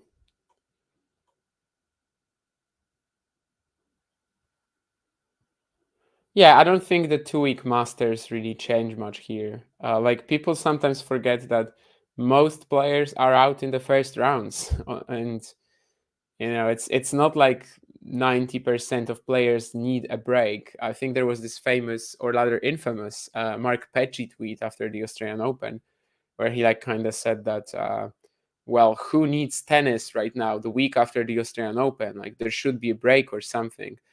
I mean, only 16 players make it on each side to women's or men's singles fourth round at the Australian Open. What are these other guys supposed to do for the next 2 weeks then? Because then that could be 2 weeks that are basically just a skip for them, right? Um, like we tend to just look at the top players and their scheduling and what happens if you go deep in both events, but the reality is that 90% players, it doesn't apply. And it's not that for Rublev that he's gonna play both Madrid and Rome. I mean, he was always gonna play both Madrid and Rome. Even if he wins one of them, he's always gonna play Madrid and Rome. First of all, it's mandatory. He has to, because he doesn't have the access to any of these exemptions yet, and otherwise he would get a 0 on his ranking. And every single year, you're gonna see him playing Madrid and Rome. In fact, it would be foolish not to. And other than like Djokovic, Alcaraz, and stuff, like no one is gonna skip either of these events unless they have a serious medical reason.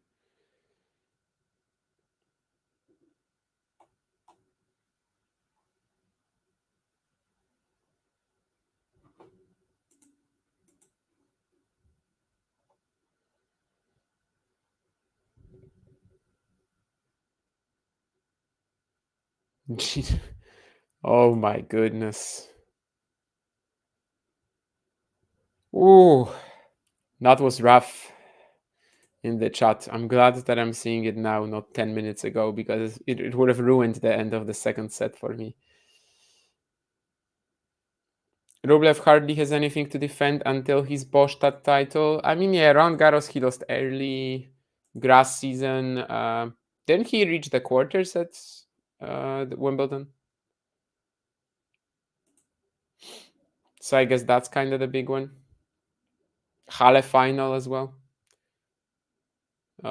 This week he's defending the Banja Luka title. So I actually wouldn't say so. I mean, fourth rounds at both Rome and Madrid, but that's actually pretty serious points too. Then of course French was third round exit, but also final Halle, quarters Wimbledon, Bostad title. I mean, being as consistent as Andrei Rublev has been on the last few years, but also 2023 specifically, he kind of has a lot to defend in every single part of the season. But he's still number 12 in the ATP race. He's not in a horrible point situation. Tabilo wins. A reaction from Jean. Yes, indeed. 6-3, 6-4. Barrer first set over Kokinakis. And we have already started Truncheriti Jari as well in Barcelona. In the meantime, Moleker and Draper are back on the court in Munich. Hopefully, with some luck, I will have the time to check out the third set of that match after Vavassori Bautista Agut is done. Jabber vulnerable early in Stuttgart, says John, and indeed, Jabber is always vulnerable. That's true. I don't know if I even would add the nowadays. I think that's been the case for quite a while. And everyone is vulnerable to Alexandrova. That's kind of funny, but actually true about Tabilo. Like posts about him on social media don't really get any engagement, for example. Maybe now after he won Auckland this year, but for a while, like he used to be a player that if I tweeted about him, there was no one commenting on this, no one liking it. Did I get to see Fonseca live in Estoril? Yes. And John says in Rio, but also in Estoril. Maybe he forgot. Maybe he just mentioned the first time, but we both did, yes. I'm not really a big fan of slicing on clay, says Jean. Yeah, theoretically, it shouldn't work out that well because the ball just sits up, it's higher. It's not as tricky. But a few players are able to pull this off, and you could actually make the argument that it's the best surface for Vavassori.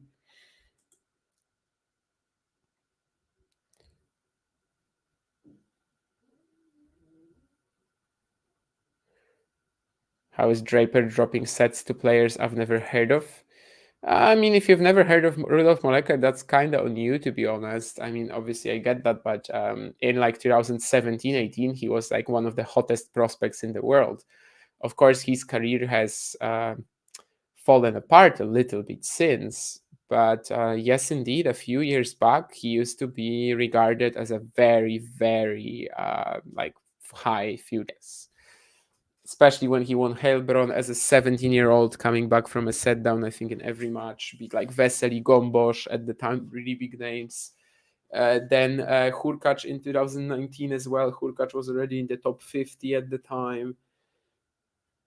And then he had a couple of seasons when he was like barely on the Challenger Tour even. But I think Molleker will have a top 100 peak at some point.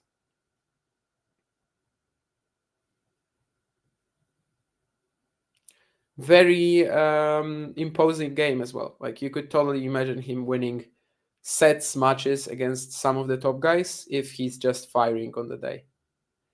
Especially now that he's improved the backhand, like he just kind of blast the ball from both wings. Amazing serve at the moment too, which really takes him from that clay court specialist patch that he had. But like it never made any sense for him to be a clay court specialist. It's kind of like with Sabov Wild, like there's no real reason for the guy to be a clay court specialist. So it's not surprising that he's figuring it out. Vavassori, in the meantime, already struggling a little bit in his first game. It seems like right now, to win points, he's kind of forced to go for low margin shots. And of course, that's not exactly that good for him. There was one phenomenal get here in the fourth point, maybe. But now we are at deuce. And if he loses this game, like Bautista Agut will really be one leg into the third round, maybe, given that all the momentum really the last few games has been with him, and Vavassori kind of seems to have lost some of that sharpness, some of that edge that he started the match with. Did Bautista Agut make this shot? It's actually a very crucial question here. I think he has, yes, indeed. It's a forehand drop shot from him. Vavassori chases it down, and it was still a pretty tough forehand pass that Bautista Agut had to make. Not in the sense of like getting it inside the court, but to get it both high enough and also like angled enough for Vavassori not to have a chance at cutting it off, but also still within the lines. That was actually a pretty small corridor there. So it's a breakpoint for Bautista Agut, who really has a chance of like turning the match around on its head here. Might be a total 180 turn if he gets the break here.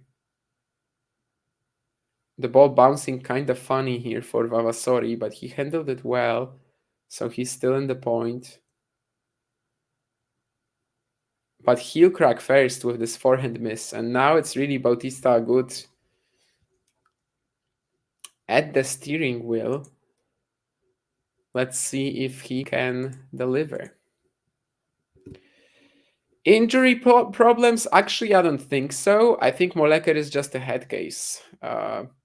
He used to be in the past, like he used to be a pretty nasty person, I've heard. And he kind of needed to mature in that sense.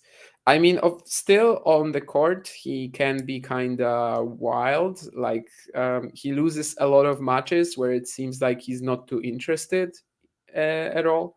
Like, I don't know, someone displays, let's say, adversity against him and he just kind of falls apart. But the last couple of seasons, or maybe 2021, 2022, he just used to be a much, much bigger head case than he is right now. And I think that was the bigger deal rather than injuries. He actually returned to like a coach that he worked with at the beginning of his career. He returned to the same club that he was working with at the beginning of his career. And it was these changes that sort of allowed him to, just get back to any decent shape. And he's actually a much nicer individual right now as well to other people. He seems to be in the process of figuring it out. Still a few too many early losses this year. Like he is not really pulling out that top 100 campaign yet. Of course, making the quarters in Munich, that would be pretty big. But soon enough, we are entering this part of the season where he'll actually be defending some points. And well, he'll have to make up for some of these results that he had last year. So I don't know if this is going to be a year, but he's got a lot of potential.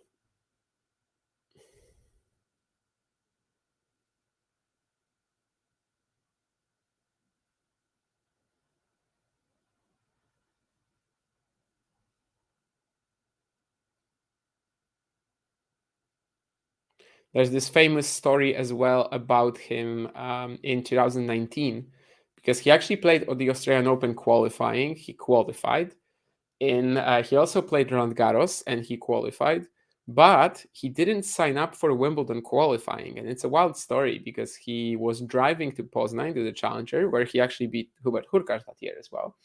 But the thing was that he, for some reasons, didn't like stop and do it on the way, and he arrived in Poznan a few minutes after the sign up and didn't sign up for Wimbledon qualies, despite having a ranking of like 140. Yeah, it's a weird story in that like I still don't get why exactly he didn't stop and just do it on the way. Maybe he didn't have internet on his phone or something. I don't know. Why? I mean, he was driving because he lived in, I think, in Berlin, and Poznan is like 2 hours from that, maybe. So again, there are a lot of parts of this story that like don't really make sense. But that was an incident that was kind of famous at the time, and like people would talk about it and like call him out on the internet for it. And I think on a few occasions he's also spoken out in interviews about this hurting him, like getting a lot of negative feedback from people after that incident again, let's call it. I mean, it's still a story that like kind of doesn't make sense to me, but it is what it is. I mean, he qualified for the Australian Open, he qualified for Roland Garros, but then he didn't even sign up for Wimbledon qualies, and that's kind of when his career started falling apart.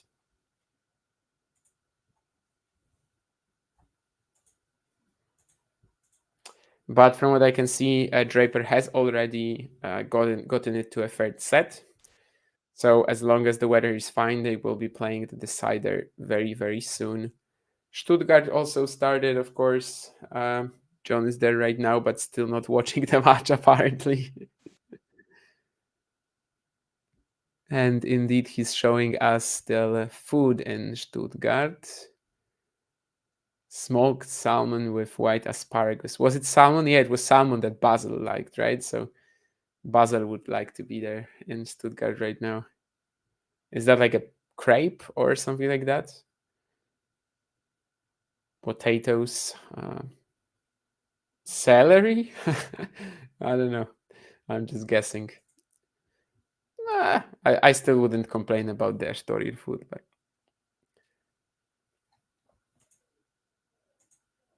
but it does look pretty nice. Oh, you can see the court from the media room. That's okay then. Fonseca Albot also coming up very shortly in Bucharest. But in the meantime, Vavassori is probably about to get his first game on the board in the third set. Important for him to stop the bleeding, just try to give himself something. And I think that last forehand actually was partially directed by that like frustration and that will to get himself going once again. Like, just give himself a bit more motivation. It was probably the fastest shot that he hit the entire match. But Bautista Agut is still up a break, and with how the last 30 minutes of this match have been going, it kind of feels like he only really needs to be, well, just stay solid to win, probably. But we'll see. Trungeri Tijari in the first set still, eighth game on serve, but now deuce on the Argentinian serve. When it comes to the potential next rival for either Bautista Agut or Vavassori, it would be Cameron Norrie in the third round. So I think it's pretty clear that this would be a bit of an opportunity for either player. Like, Cam Norrie is not unbeatable. And even Aaron Mayo, despite having to retire at the beginning of the third set yesterday, he did show that. Or rather after the second set ended, maybe. I should say. Also, after saving 4 match points, it's kind of very similar to Arnaldi Baez. That could have been the same breakdown, basically. Is Vavassori getting some treatment here? Because they just showed him on the bench and he kind of didn't look. Well, he looked a bit distraught, but I didn't see if there was some medical attention given to him or not. Let me actually rewind and check because that's kind of important.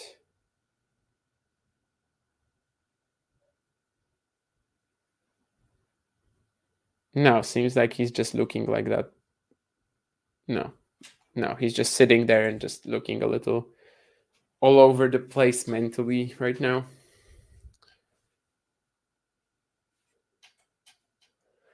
Let's see.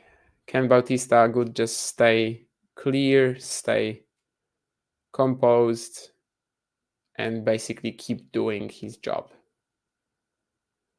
He's kind of good at it, right? I mean that's kind of what he is best at, I guess. Just going about his business and putting in the effort, putting in the work.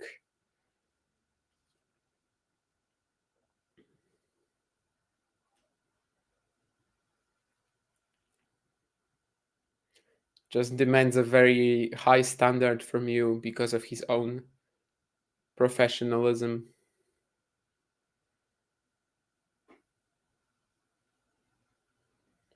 And right now, Vavassori is not able to supply that. It's throwing away a bit too many points for not much of a reason.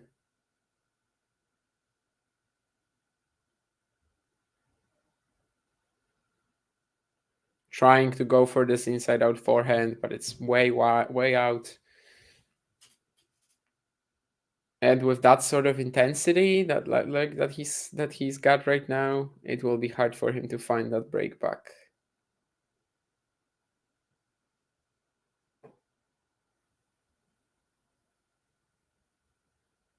Oh, it's a frontal tweener from Vavassori, but he doesn't win the point eventually. He had the left side of the court open though.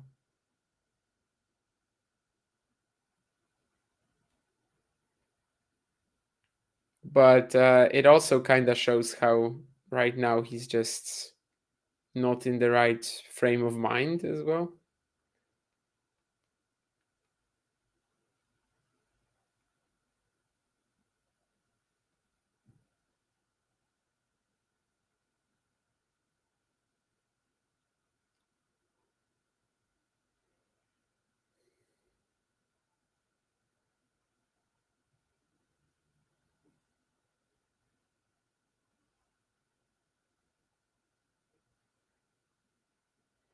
And let's see if Bautista Agut can keep pushing for this. Seems like he might, opening up the court very well for himself. Maybe it's also something physical for Vavassori at this stages. Trying to track down this last forehand.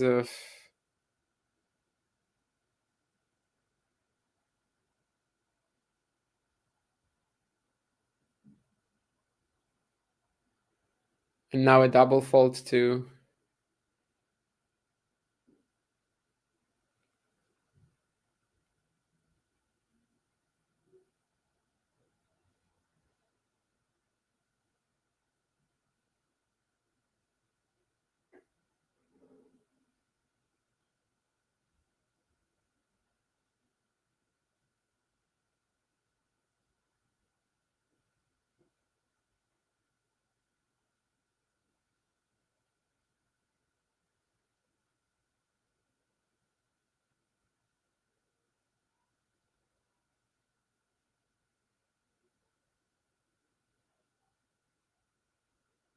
Once again, Vavassori is just running from corner to corner, trying to slice the ball back, but now Bautista Agut just not making any errors anymore.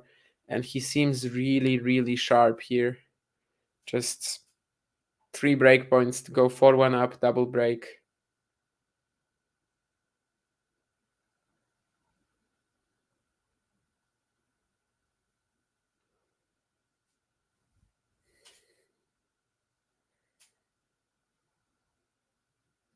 Serve and volley attempt from Vavassori, though, gets him one of these saves. I just saw a photo on Twitter that basically before the match they showed that player profile thing about Vavassori on the screen, and it said that his height is 208, but that's not actually true. He's definitely not 208.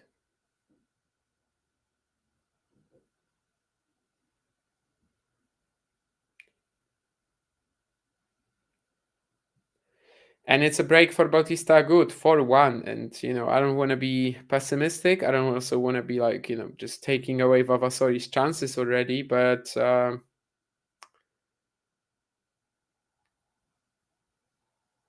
match seems done.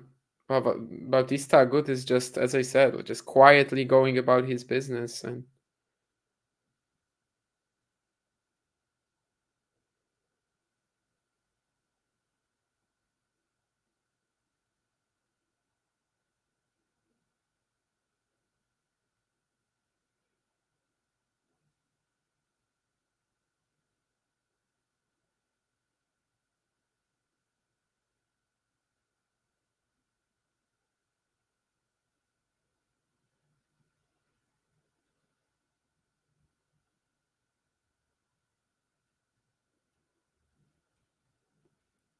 Vavassori now with a towel on his head during the changeover.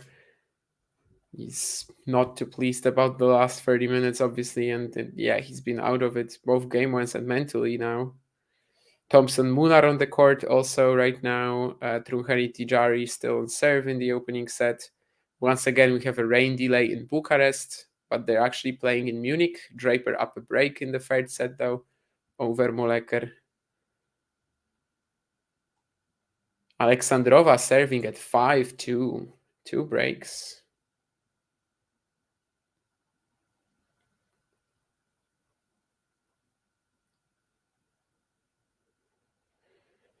RBA beats Nori. I agree. It's very possible.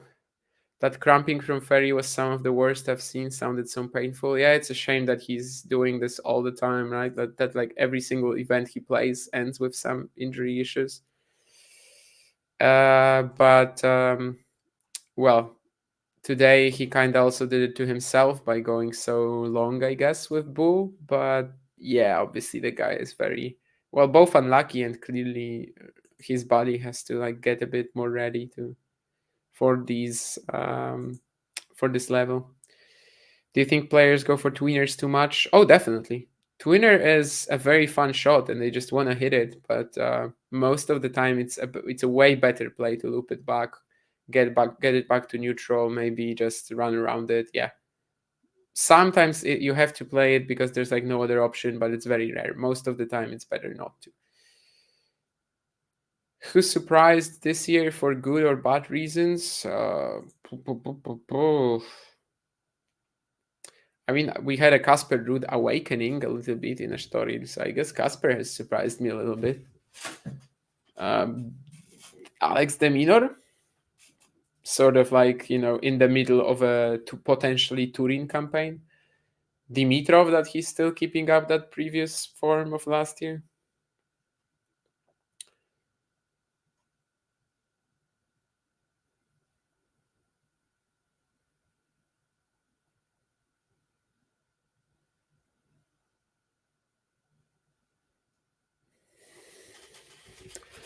For negative reasons, I don't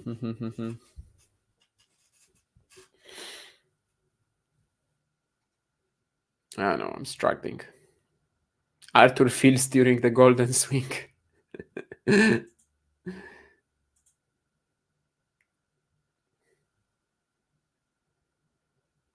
do you think is winning? I mean, Roberto Bautista with his 4-1 double breakup in the third set. Kinda tells you a lot. Yeah, Sean, absolutely. Like there are situations when you can't hit anything else but a winner, but a lot of the time they actually don't. A lot of the time they just do it, even though they have time, right? Um, Has Hisler surprised me? I mean, wasn't his finish to 2023 similarly horrible? I think it was, right? So I'm probably gonna have to say no, just because in 2023 he was already really poor. Kinda all year in 2023 he was pretty poor. So yeah, after 2023 I can't really say that he has surprised me this year. Striker is still injured. 5-1 Bautista Agut now. Let's see if Vavassori still has at least one more game in him, but the Spaniard is, yeah, just doing what he's known for. Ever since the opening set, really demanding that excellent standard from Vavassori to stick around, and it just hasn't. And it would be a very sort of nice Bautista good win, I think, in terms of getting that 400th main tour victory, because it just really feels like a match that Roberto Bautista good plays, you know?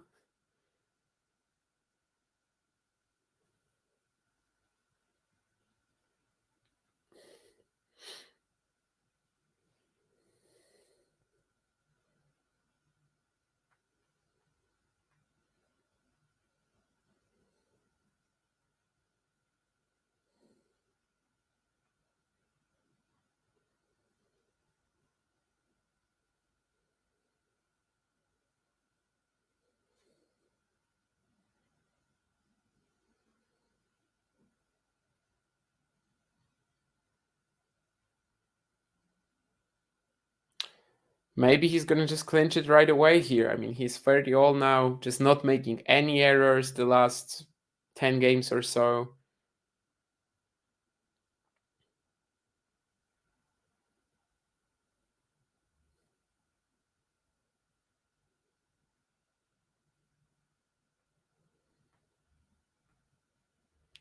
Vavassori now inviting him to this cat and mouse rally that he eventually wins, trying to extend this game, trying to extend this match, and will get a chance to do so.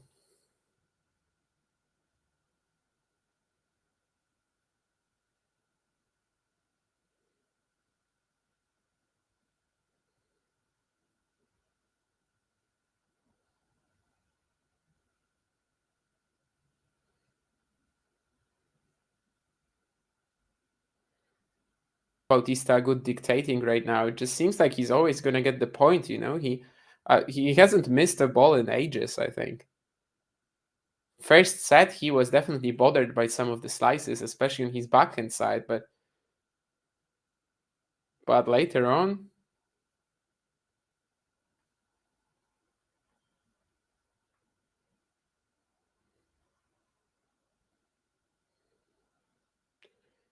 Vavassori trying to invite Bautista good to the net again, and this time will actually lose because the lob is not deep enough. So it is a match point for the Spaniard for his 400th tour level win.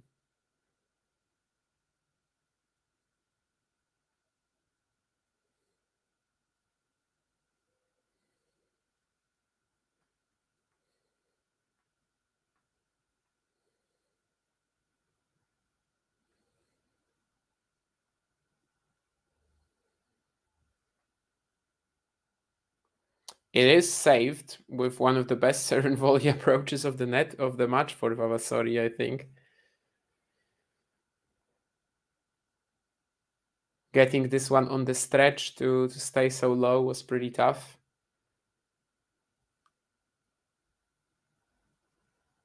Not much of a reaction from his coach, though. Earlier he was like, keep going.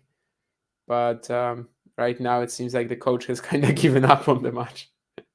So has Vavassori, I think, given his body language, I think. And I can't blame him. I mean, Roberto Bautista Agut has not missed a ball in ages, really. And once again, it's that pinpoint accuracy on the forehand.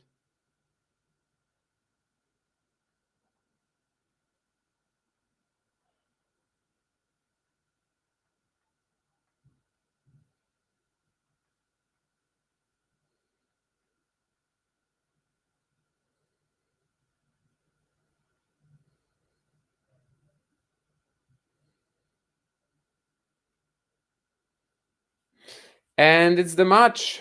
4-6, 6-3, 6-1. Roberto Bautista Agut claims his 400th tour level win. And as I said earlier, I mean, to me, that was kind of like fitting for the kind of player he is and the kind of player that he's been throughout the course of his career. Because, well, early on, of course, Vavassori played a pretty nice match. He was serving volleying. He was getting that slice grinding points. He was actually bothering the Spaniards' backhand with the slices.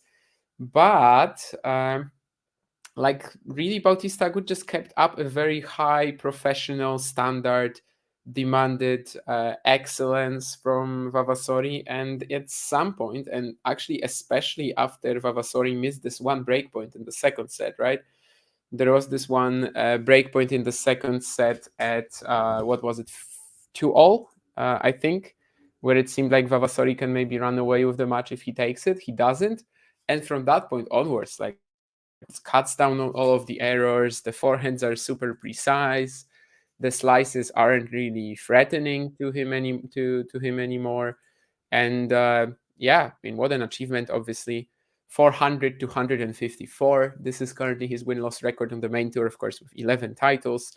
He gets into the Barcelona third round, where he will next compete against Cameron Norrie. And honestly, I think he has a pretty decent shot. Jack Draper, by the way, double break up in the decider, so it seems like he will get another 3-set win. Anyway, that's going to be it from me for today.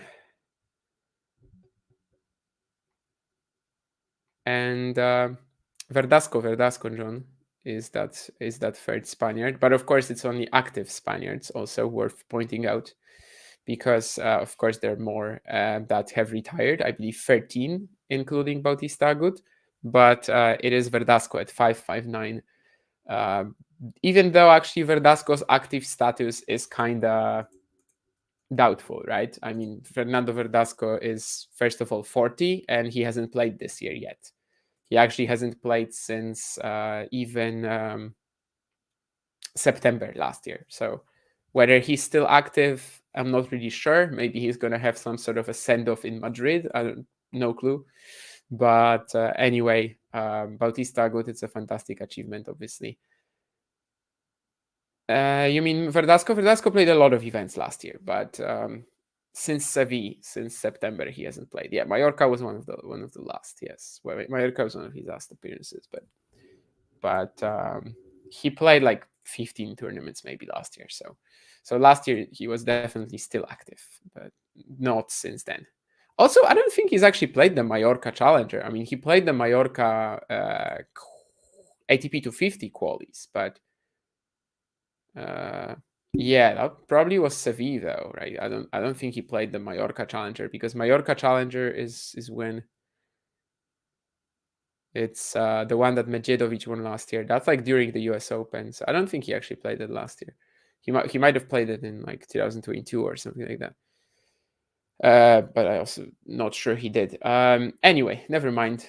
Fernando Verdasco is, of course, a topic for another day. Yeah, I don't think he played that one, actually, unless in doubles, maybe. But I would have to check that. In doubles last year, he played Segovia only. No, so I don't think he actually played the Mallorca Challenger last year. That was won by Medjedovic over Mayo, of course. Anyway, he went 6-16 last year, so he wasn't doing that well. Well, enough about Fernando Verdasco, who was not even the topic of this match or of this stream. Thank you guys for listening. Roberto Bautista Agut, of course, as usual, just very professional, very high standard, and he manages to eventually wear down Vavassori in a way. And next up for him, Cameron Norrie, as I said, it's a pretty decent chance, I think, on clay. So let's see how he does there. There's going to be one more stream today from Nadal de Minor with Kira, I think. So, of course, check that out. This is probably the highlight of the day.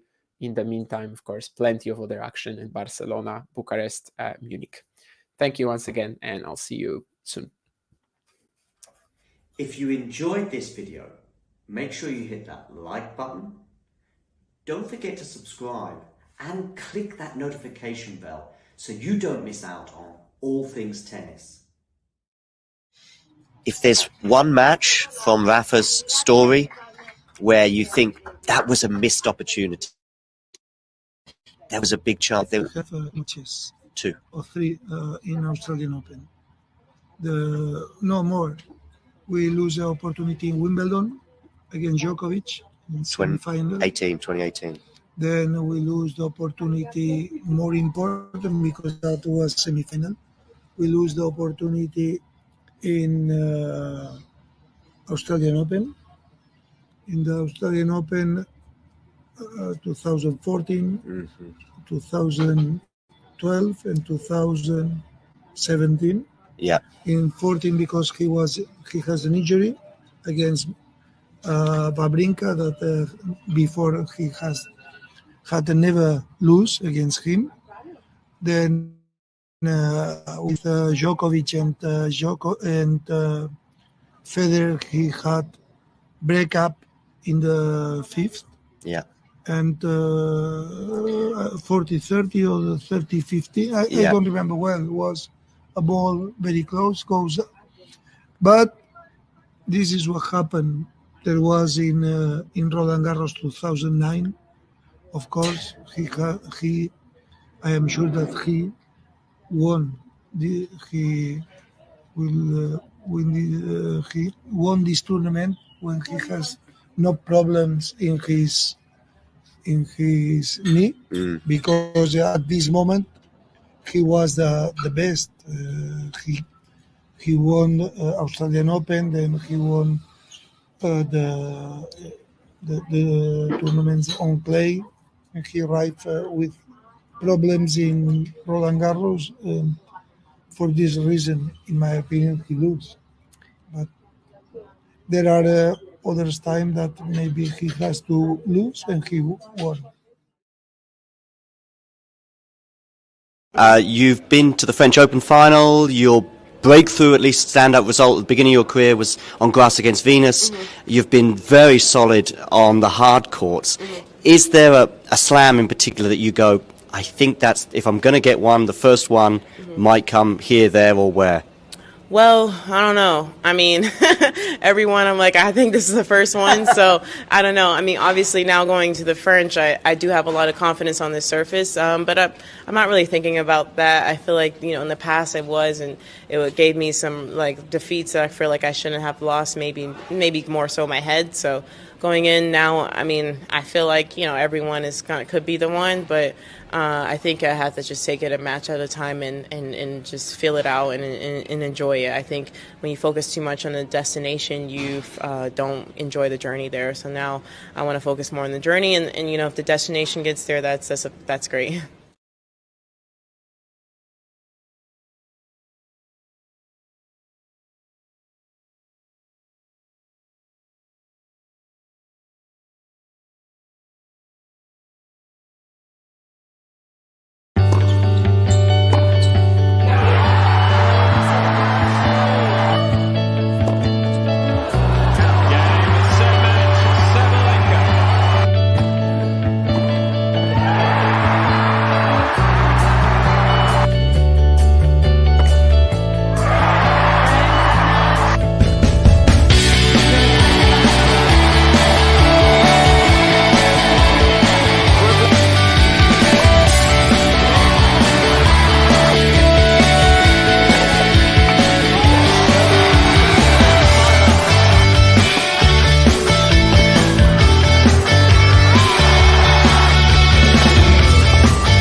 Ready?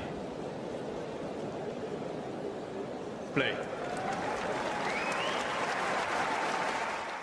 I want one more thing from you, Francisca. Can you look at the camera, and I want you to say, I am Francisco Jorge, and I am a friend of the show. Can you try it? I am Francisca Jorge, and I'm a friend. I'm a wait. Go. It's okay. I'm Francisca Jorge, and I'm a fan of the show. One more time. Can you say, I'm a friend of the show? Friend. Like amigo. A friend. A friend. Ah, So, because we joke, we have players come on all the time, they have no idea, but after they've been on, we say, oh, Yelena Ostapenko is a friend of the show. She has no idea. But so if we get you to say, I am Francisca Jorge, or how you say your name, and I am Francisca Jorge, and I'm a friend of the show. Perfect. Thanks, Francisca. Just want you to do me one more thing. I want you to hold the microphone. I want you to look in the... Don't be nervous. I mean, listen, you've just beaten Yelena Ostapenko. I'm not nervous. No, you shouldn't be. If you can beat Ostapenko twice in one day, you can do this for sure. I want you to look at the camera and just say, hi, my name is, say your name, and then say, and I'm a friend of the show. Friend of the show? Yeah? Okay. Hi, my name is Susan, and I'm a friend of the show. Say your whole name for me. That's the only thing. I want Sorry. Surname too. No, you're doing great. You're doing cutting, great. huh? Yeah, oh, I'll cut it up. Don't worry. Yeah, yeah. Hi, my name is Susan Leemans, and I'm a friend of the show. Boom. Thank you very much, Susan. You're welcome. Good luck for the rest of the tournament. And I will tag you on Instagram, and you can reject. I do have one more tiny thing, which is I want you to look into the camera. Yeah. I want you to say your name. Yes. And I want you to say, I am a friend of the show. I'm a friend of the show. Okay. Perfect, yeah. My name is Zainab Sammaz and I'm a friend of the show. Boom. Yes. Okay. Thank you so much.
If you enjoyed this video, make sure you hit that like button. Don't forget to subscribe and click that notification bell so you don't miss out on all things tennis.